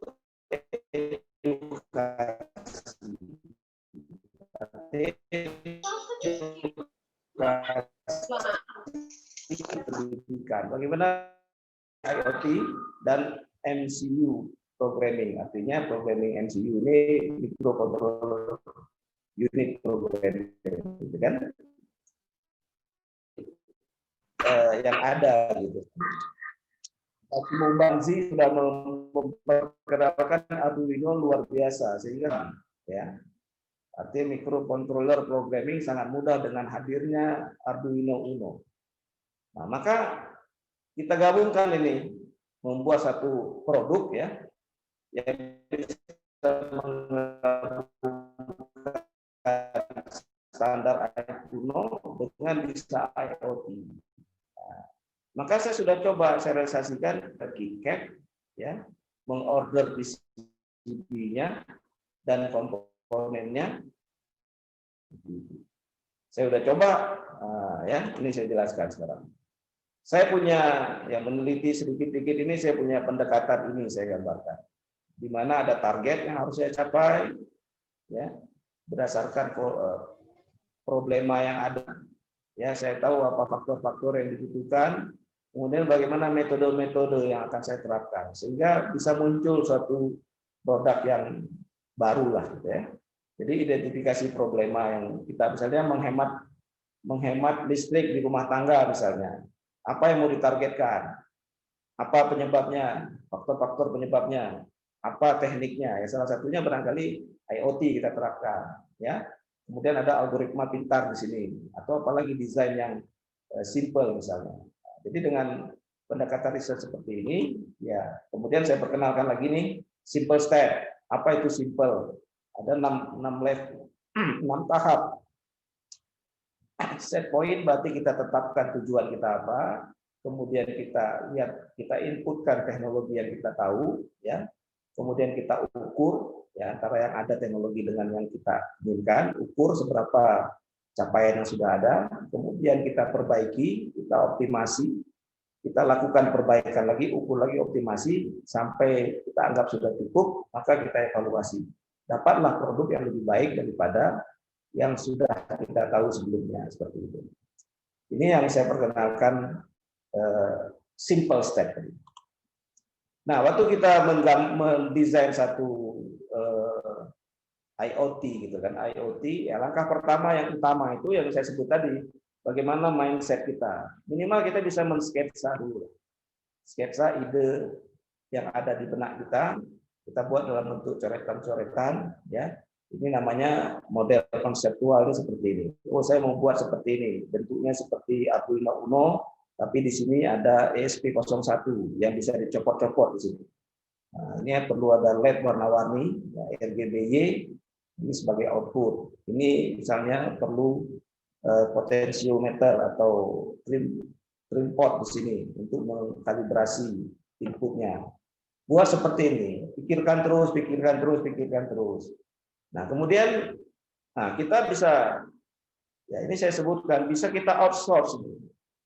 Ya, setelah konsepnya sudah ada, banyak ya orang yang bisa bantu membuatkan PCB ini, menggambarkan PCB. Ya, salah satunya ini UD Hamnik Teknologi ini mahasiswa di Elektro Unsiah, ya, yang dia membuat usaha untuk mendesain PCB ini. Mungkin Anda bayangkan tempatnya ada di Bandung atau di Surabaya. Tidak. Dia buatnya di Melabuh sana. Di Aceh Barat ini. Dia punya usaha dagang Hamnik, teknologi Hamnik ini ilham. Nik ini elektronik gitu kan. Nah, konsep saya kasih sama dia, buatkan yang seperti saya inginkan ini. Dan tak lama sebentar dia buat, bisa. Ya. Kemudian coba displaykan, saya bilang. Oh, ini belum dibuat seperti kira-kira bentuknya dari konsep, ya. Ini sudah saya tuliskan. Begini caranya. Ini bentuknya seperti Arduino Uno, tapi ini kita tancapkan ESP01 di sini. Ya, gambarnya seperti sudah aslinya, padahal bukan aslinya, ini masih dalam gambar di depan komputer saja. Ya. Nah, nampak atas seperti ini, tampak bawah seperti ini, tampak kiri kanan seperti ini, sudah senang kita. Belum dibuat tapi sudah nampak hasilnya, gitu kan ya. Ya, kemudian baru kita suruh cetak. Nah, cetak, kirim. Makanya saya katakan dalam 2 minggu selesai. Ini yang sudah dicetak. Nah, ini barangnya sudah dicetak. Berarti kan sudah ada nih, bukan cuma ada di internet saja, gitu kan. Ya, ini sudah ada nih. Ya, bisa dicopot ininya, belakangnya juga benar. Jadi sudah ada barangnya. Artinya dalam 2 minggu sudah jadi, ya, Internet of Things saya ini. Ya, ini jadi produknya. Gitu. Jadi tentunya saya mengharapkan ke depan kawan-kawan yang ada di sini juga berpikir membuatnya seperti ini. Terserah desain seperti apa yang diinginkan. Kemudian komponen-komponen yang dipakai apa, tinggal dipilih. Nah, ada hubungannya nanti dengan harga tentunya. Ya, kalau dicetak dengan jumlah yang banyak, dia akan murah. Kalau sedikit, dia mahal. Ya, seperti itu. Ya, komponennya, ya artinya kayak, ya. Sudah habis waktunya ya? Lanjut, Prof. Oke. Jadi kalau dicopot dia ininya, ESP01-nya, dia menjadi Arduino seperti biasa, standar. Tapi dengan ditancapkan dia menjadi IoT, gitu kan? Nah, itu konsep yang kita perkenalkan. Oke, mahasiswa sekarang banyak riset mengenai hal berhubungan dengan IoT, ya kan? Misalnya energy harvesting itu, sun tracker itu, termasuk mitra saya tuh, Muhammad Iksan buat sun tracker, ya. Kemudian energi efisien, green building, banyak mahasiswa bagaimana menghemat di gedung misalnya. Ini smart home atau smart office, mengotomasi berdasarkan MAC address nih, MAC address HP, monitoring listrik, SCADA, ya, automation, robotika, aplikasi dengan Bluetooth, IoT, ya, Wi-Fi, LoRa, ya, dengan berbagai platformnya termasuk Android juga. Kemudian prototipe itu sensor-sensor, RFID, robot, smart meter, instrumentasi sudah banyak yang dilakukan itu. Nah, saya mengharapkan memang mahasiswa ini berani membuat industri kecil, rumah tangga, ya, tapi bermanfaat gitu ya. Ya, misalnya green building ini tadi efisiensi, bagaimana menghemat listrik di rumah misalnya. Ya, bagaimana mengotomasi. Karena otomatis itu juga menghemat energi manusia. Jadi kita tidak perlu capek-capek mematikan lampu, capek-capek melakukan pekerjaan yang bisa diotomasi, gitu ya. Nah, demikian seterusnya itu. Oke, sebagai penutup presentasi saya, ya. Jadi fakta saat ini, ya, kita memang berada di era transformasi digital, IoT yang bersifat wireless. Ya, penggunaan internet, mobile, media sosial sangat banyak. Ini sangat mudah sebenarnya kalau kita ingin mengembangkannya.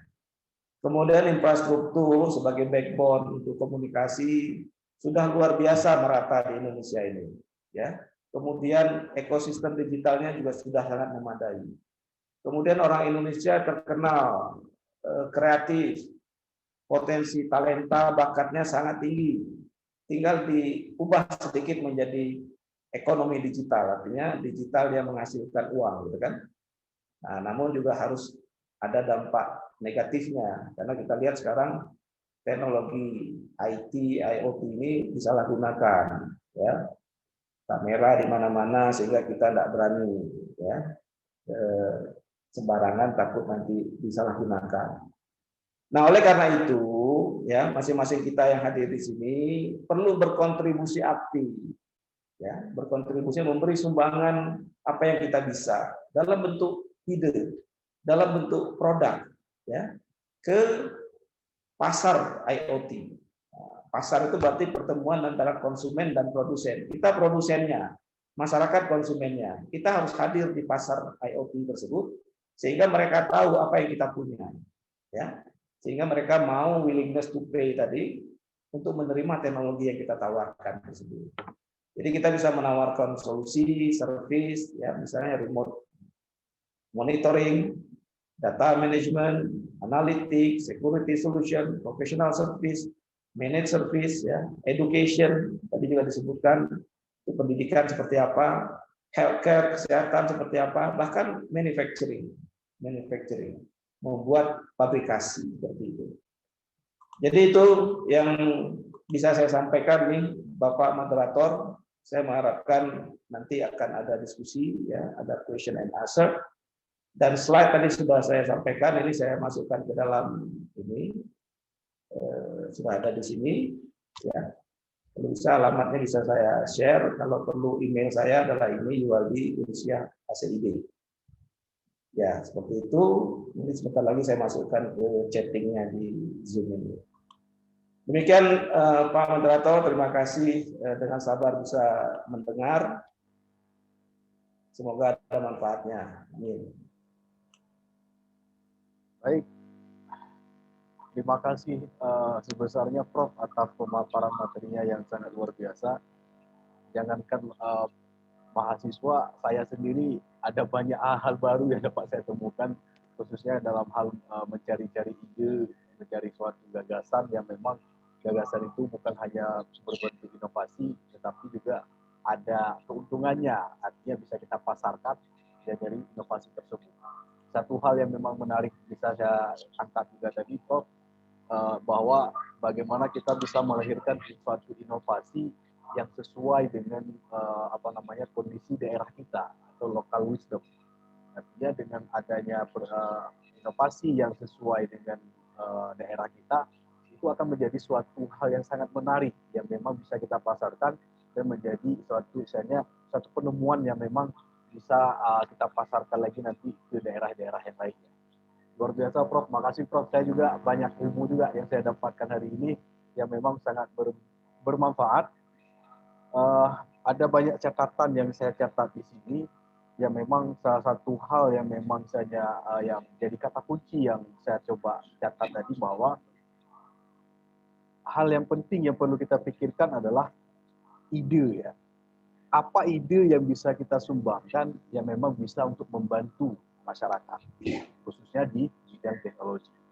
Itu mungkin satu kunci.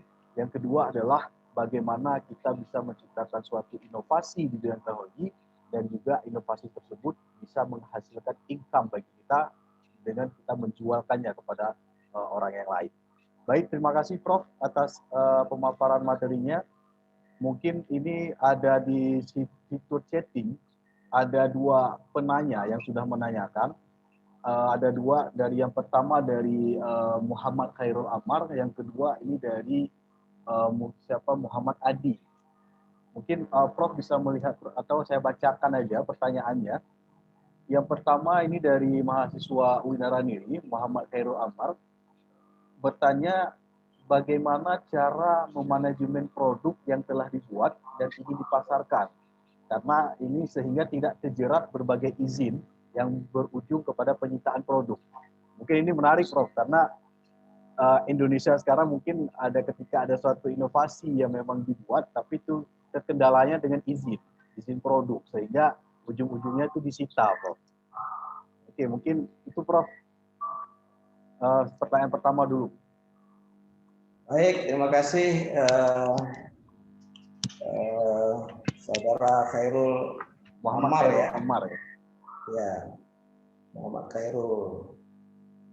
Memanage produk. Sekarang sebenarnya kita kan sudah global ini. Kita bisa jual di nasional, di Tokopedia, kita bisa jual lewat eBay misalnya. Ya kan, jualnya mudah gitu kan. Makanya kalau bisa, intinya supaya kita tidak masalah dengan izin dan lain sebagainya, ya. Yang pertama itu kita harus punya ide yang baru. Ide yang baru, ya. Ide baru itu desainnya baru. Jadi kita barangkali menjadi orang pertama di situ, ya. Kemudian izin ya kita ikuti prosedur yang ada. Kalau kita impor barang, komponen, ya kita bayar biaya impornya. Kalau kita mengekspor, juga kita membayarnya. Tapi kan sekarang, seperti saya ceritakan tadi, saya di rumah membuat konsep, kemudian saya kirim ke Melabu, ya kan, ada alumni di sana buatkan, ya, kemudian suruh hitung sama dia berapa komponen segala macam, kemudian dia kirim ke Cina sana, entah ke Cina, entah ke Bandung, saya tidak tahu. Kemudian berapa hari kemudian sudah datang, kemudian dia rakit di Melabuh sana, ya kan? Produknya jadi. Nah sekarang kalau saya ingin mengekspornya lagi, ya itu kan diimpor diurus izinnya oleh perusahaan yang importirnya, kan sudah ada perusahaan yang mengirim barang, menerima barang itu.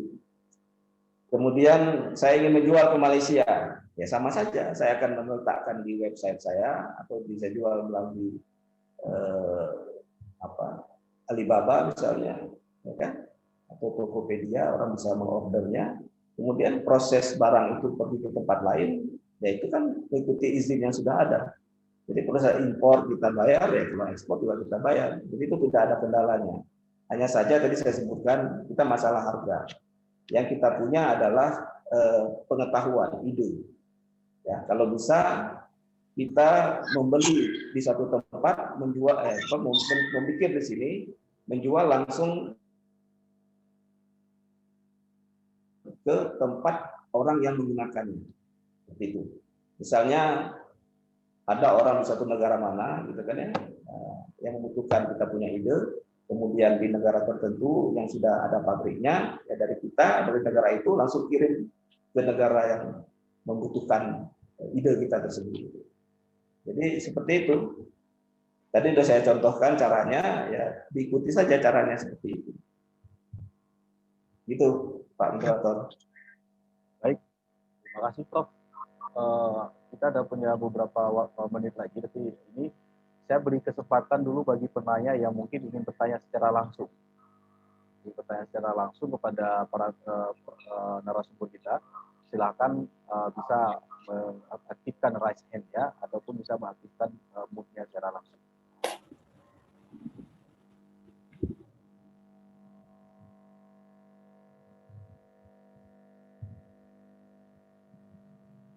Ada yang mau bertanya secara langsung dari para peserta?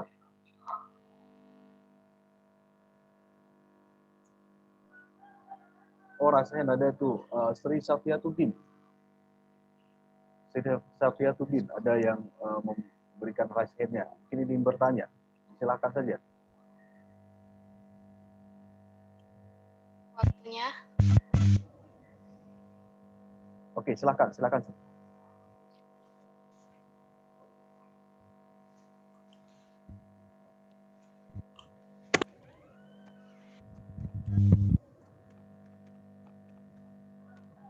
Sebelumnya tadi saya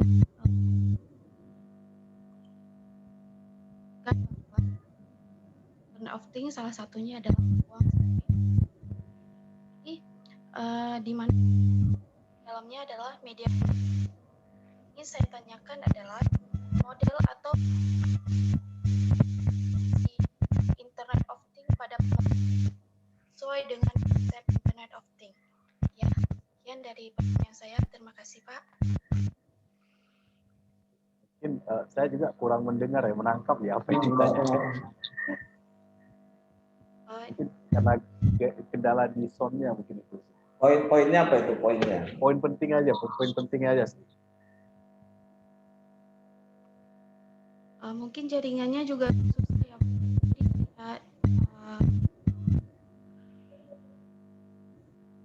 Oke, baik. Sri, gini aja. Kalau memang ada kendala di sound di suaranya, di chatting di fitur chat aja. Di chat aja. Baik. Mungkin Prof ada lagi yang bertanya ini via ada di chatting bahwa mungkin lebih kepada ini ya, artinya ada satu ini lagi dari Muhammad Adi. Ini artinya dia bertanya bagaimana suatu produk itu menjadi unik sehingga hanya dimiliki oleh satu peneliti saja. Kalau misalnya kayak dicontohkan di sini misalnya kotak sampah pintar, bagaimana kotak sampah pintar tersebut menjadi versi satu mahasiswa saja. Ini artinya karena kan penelitian sekarang mungkin Prof banyak ada kesamaan ya, ada yang ide-ide yang sama, tapi bagaimana produk tersebut itu menjadi unik. Ya, maka ada dua ya. Kalau kita punya ide yang kreatif, dia tidak akan pernah sama. Ya, jadi kalau kita ada kemampuan berpikir sesuatu yang baru, yang kreatif, dia nggak akan mungkin sama. Tapi kalau kita memang cara berpikir kita ATM, amati, tiru, modifikasi, ya pasti sama orang lain. Tidak ada konsep yang baru. Oke lah, kalau kita melihat di YouTube katakan ada orang buat tong sampah. Oke, kita harus bisa memperkenalkan tong sampah kita ini beda dengan ada yang ada di YouTube. Perbedaannya harus sangat signifikan. Harus sangat signifikan. Kalau tidak kita meniru sifatnya. Bahkan menjiplak sekarang. Menjiplak itu tidak ada yang baru. Kalau meniru masih boleh, tapi kita usahakan kita punya lebih baik daripada yang kita tiru. Jadi harus ada berpikir baru di kepalanya, bukan berpikir modifikasi. Ya kan? Maka kalau dia cuma tong sampah satu misalnya. Ya, kalau kita tidak menawarkan sesuatu yang langsung ya, yang dibutuhkan oleh masyarakat seperti yang saya jelaskan tadi. Pertama, masyarakat tidak tahu itu ada. Yang kedua, dia tidak willingness to pay, tidak mau membeli karena harganya mungkin mahal. Kemudian hasil yang didapatkan dengan membeli itu juga tidak ada manfaatnya apa-apa, tidak terlalu Ya, karena kita tidak bisa menjelaskan. Maka dibalik sekarang, buatlah produk IoT yang memang dibutuhkan masyarakat. Ya kan, kita customize sifatnya. Nah, sekarang misalnya Pak Wali Kota Banda Aceh nih, hebat sekarang Wali Kota Banda Aceh. Dia kepingin misalnya, nah Anda jelaskan ke Pak Wali Kota, ini Pak Wali Kota, ya kan, tong sampah saya ini bisa mengubah plastik bekas menjadi gitu kan, butiran plastik misalnya, atau anti bau, atau serba otomatis dia. Kalau Pak Wali Kotanya yakin dengan kita punya produk prototipe tersebut, dia akan pesan berapa kampung di Kota Banda Aceh ini, berapa desa di Kota Banda Aceh ini. Jadi akan banyak ini kan. Maka kalau kita punya konsep, yakinilah bahwa orang lain mau mengeluarkan uangnya untuk membeli produk kita ini. Nah, ini yang masih lemah sekarang. Yang pertamanya idenya tidak baru, kemudian komunikasi dengan konsumennya juga tidak clear. Jangan dianggap dengan menggunakan WA, menggunakan koran itu sudah cukup, tidak. Media komunikasi, mediumnya itu juga harus sesuai dengan konsumen kita seperti itu. Jadi kalau menurut saya idenya harus baru, ya. Dan ide itu muncul setelah kita mendapatkan kebutuhan yang ada dari masyarakat seperti itu. Oke, cukup, Prof. Oke, baik. Baik, terima kasih, Prof, atas jawaban dari pertanyaan yang ditanyakan oleh mahasiswa. Ini memang ada satu lagi pertanyaannya dari dari Piana juga. Mungkin saya coba satu lagi aja, Prof. Ini mungkin dari Sri Safiatun tadi yang mungkin kurang jelas di pertanyaan saya langsung. Dia bertanya seperti ini, Prof. Model atau metode apa yang sesuai dengan konsep IoT dalam implementasi IoT pada pembelajaran pendidikan? Ini mungkin lebih kepada dunia pendidikan. Artinya bagaimana konsep daripada dan implementasi IoT pada dunia pembelajaran. Ya, tadi ada gambar satu di slide saya itu, gambar ini, gambar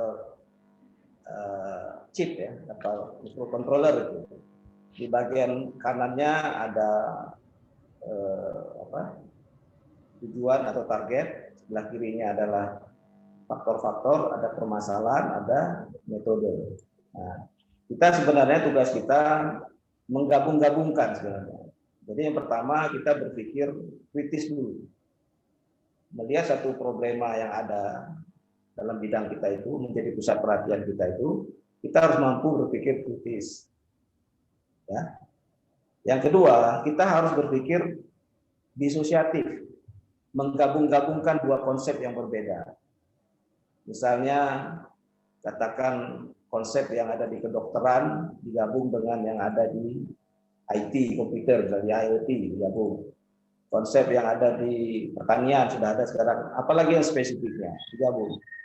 Atau berpikir sungsang, melihat dari sisi yang berbeda seperti itu. Jadi ketika kita, makanya saya katakan pendidikan ini intinya adalah untuk memanage ide, gagasan. Bagaimana membuat konsep, bagaimana mencari cara, bagaimana mendesain, itu yang paling utama. Ya, saya pernah mencontohkan begini, seorang dokter itu, pekerjaan dokter itu ya, hanya bertanya apa keluhan, kemudian menulis resep. Itu pekerjaan dokter. Itu didapatkan sebagai dokter itu selama 6 tahun.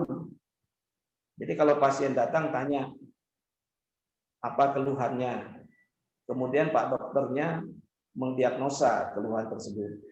Kemudian dia tulis resep. Udah sampai di situ saja. Jadi kita juga seperti itu.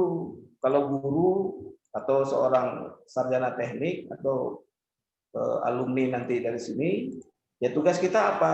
Kita menangkap apa ide yang mahasiswa inginkan untuk dia teliti. Kemudian kita berikan satu solusi, satu konsep, kita tawarkan konsep. Jadi yang dia inginkan dengan konsep yang ada pada kita digabung menjadi satu, menjadilah satu yang baru. Karena hadirnya dari dua kepala yang berbeda.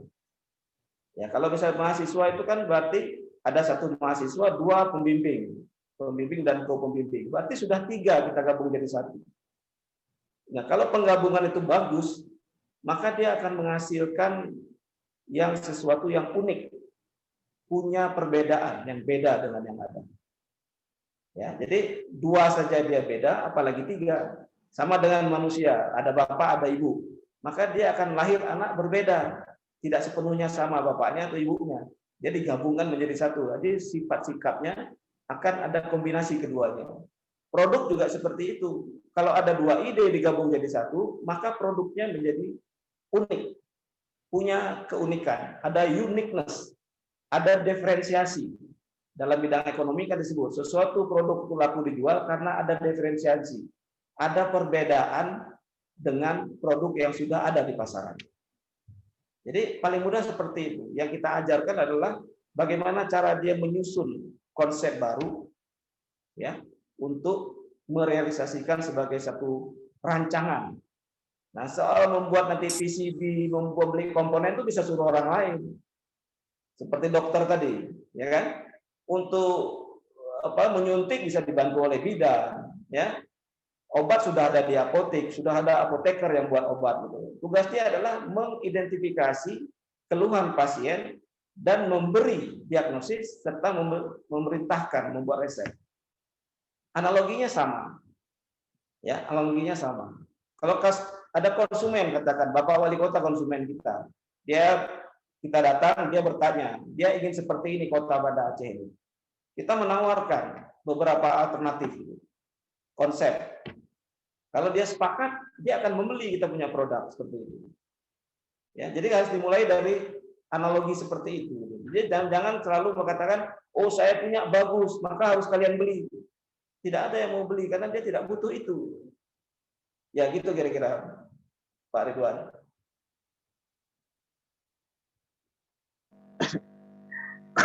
Baik, Prof. Terima kasih atas jawaban singkatnya dan jawaban yang disampaikan ditanyakan oleh mahasiswa tadi. Mungkin karena berhubung waktu, Prof, ini saya batasi saja jumlah pertanyaannya, karena juga kita sampai jam 11.30 selama 2 jam. Jadi sebelum ini saya mengakhiri sesi webinar kali ini, mungkin dari Bapak Ihsan ada yang mau disampaikan nggak, Pak? Pak Ihsan? Pak Muhammad Ihsan mungkin masih bergabung dalam sesi webinar kali ini? Ya, dari saya cukup mungkin. Cukup Pak Ihsan, ya? Sudah cukup paham. Oke. Insya Allah. Baik, terima kasih Pak Ihsan. Mungkin dari ini, saya sebagai informasi, kita menyediakan sertifikat untuk sesi webinar kali ini. Link sertifikat akan saya share di Victor Chatting. Nanti sertifikat kami akan kirimkan via email masing-masing. Jadi mohon penulisan nama dan gelarnya itu yang benar dan emailnya juga yang aktif. Jadi nanti kami akan proses pengiriman emailnya sertifikat melalui email kurang lebih dari 2 sampai 6 hari kerja. Mungkin Prof ada yang mau disampaikan terakhir di penutupan kita pada hari ini? Ya, saya tentunya sekali lagi berterima kasih ya kepada panitia, kepada peserta juga, ya, artinya sudah mengorganize ini semua sehingga kita bisa berbagi ilmu, berbagi pengalaman, ya, dan kita mengharapkan ini menjadi ilmu yang bermanfaat lah. Masing-masing kita bisa mengembangkan sendiri. Saya ingin mendengar kabar berapa suksesnya nanti setelah bisa mengembangkan industri kecil ya dalam berbasis IoT. Demikian Pak. Terima kasih. Baik, Prof. Mudah-mudahan doa harapan dari Prof sendiri nanti bisa terpenuhi mungkin dari peserta webinar kita hari ini adanya suatu inovasi terbaru nantinya. Terima kasih Prof sebelumnya dari atas kesempatan yang 2 jam ini untuk bersama kami di webinar hari ini. Mudah-mudahan sangat bermanfaat sekali bagi kami semua. Mungkin dari Pak Mawardi ada sebagai Ketua Prodi ada yang mau disampaikan terakhir Pak sebelum kita menutup. Yang jelas ya, terima kasih Prof atas pencerahannya pada hari ini. Sesuai dengan harapan Prof, mudah-mudahan kita akan melahirkan mahasiswa yang punya inovasi-inovasi. Dan ini tantangan terutama untuk Prodi PTE tentunya, bahwa kita harus menjaga dan mengusahakan untuk mewujudkan harapan Prof tadinya bahwa akan ada lahir produk-produk inovasi dari Prodi PTE. Sekali lagi terima kasih Prof atas waktunya. Sukses untuk semuanya. Demikian. Baik, terima kasih Pak Mawardi. Mungkin di sesi akhir boleh kalau kesempatan bagi seluruh mahasiswa untuk mengaktifkan kameranya, kita foto bersama di sesi akhir sebagai bukti bahwa kenapa kita ada mengikuti webinar ini. Kurang lebih mohon maaf, mungkin 5 menit lagi.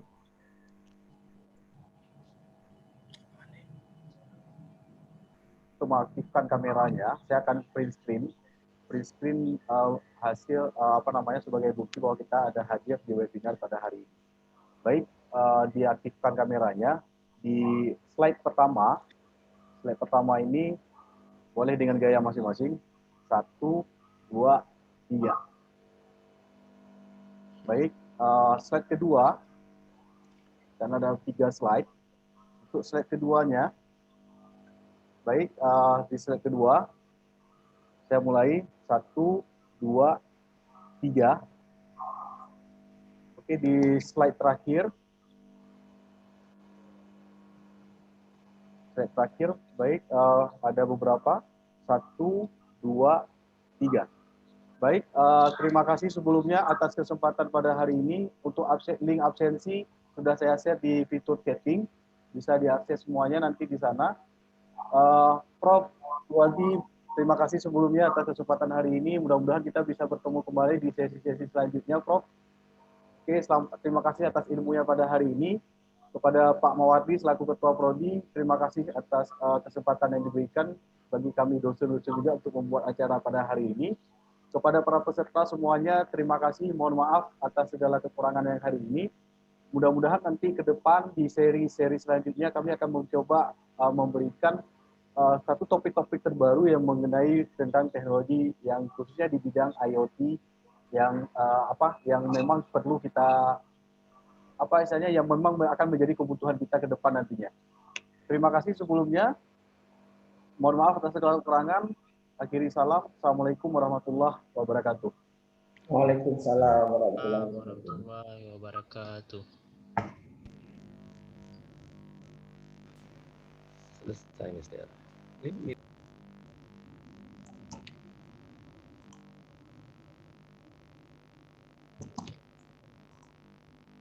Oke, bagi yang terkendala di file absensi, saya sudah beri akses untuk semuanya. Mohon maaf, tadi mungkin bisa dicoba kembali absensinya.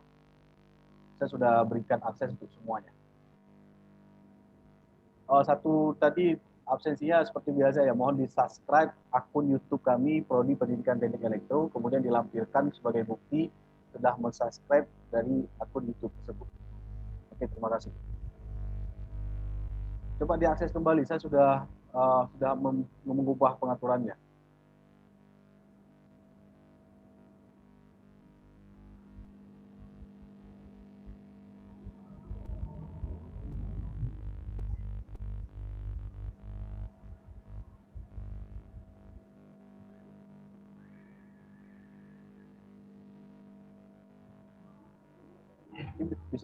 Bisa dicoba kembali absensinya. Saya sudah mengubah peraturannya.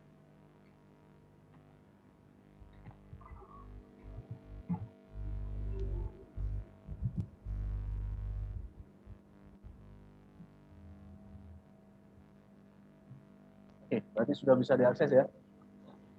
Oke, kalau sudah bisa diakses, link materinya juga sudah di-sharekan tadi. Sudah di-share materi yang disampaikan oleh narasumber kita tadi. Baik, saya tutup ya, karena sudah pas 2 jam. Saya tutup sesi kita hari ini. Nanti kalau ada kendala di absensi bisa dikontak ke email yang saya kirimkan link join meeting tadi. via email aja.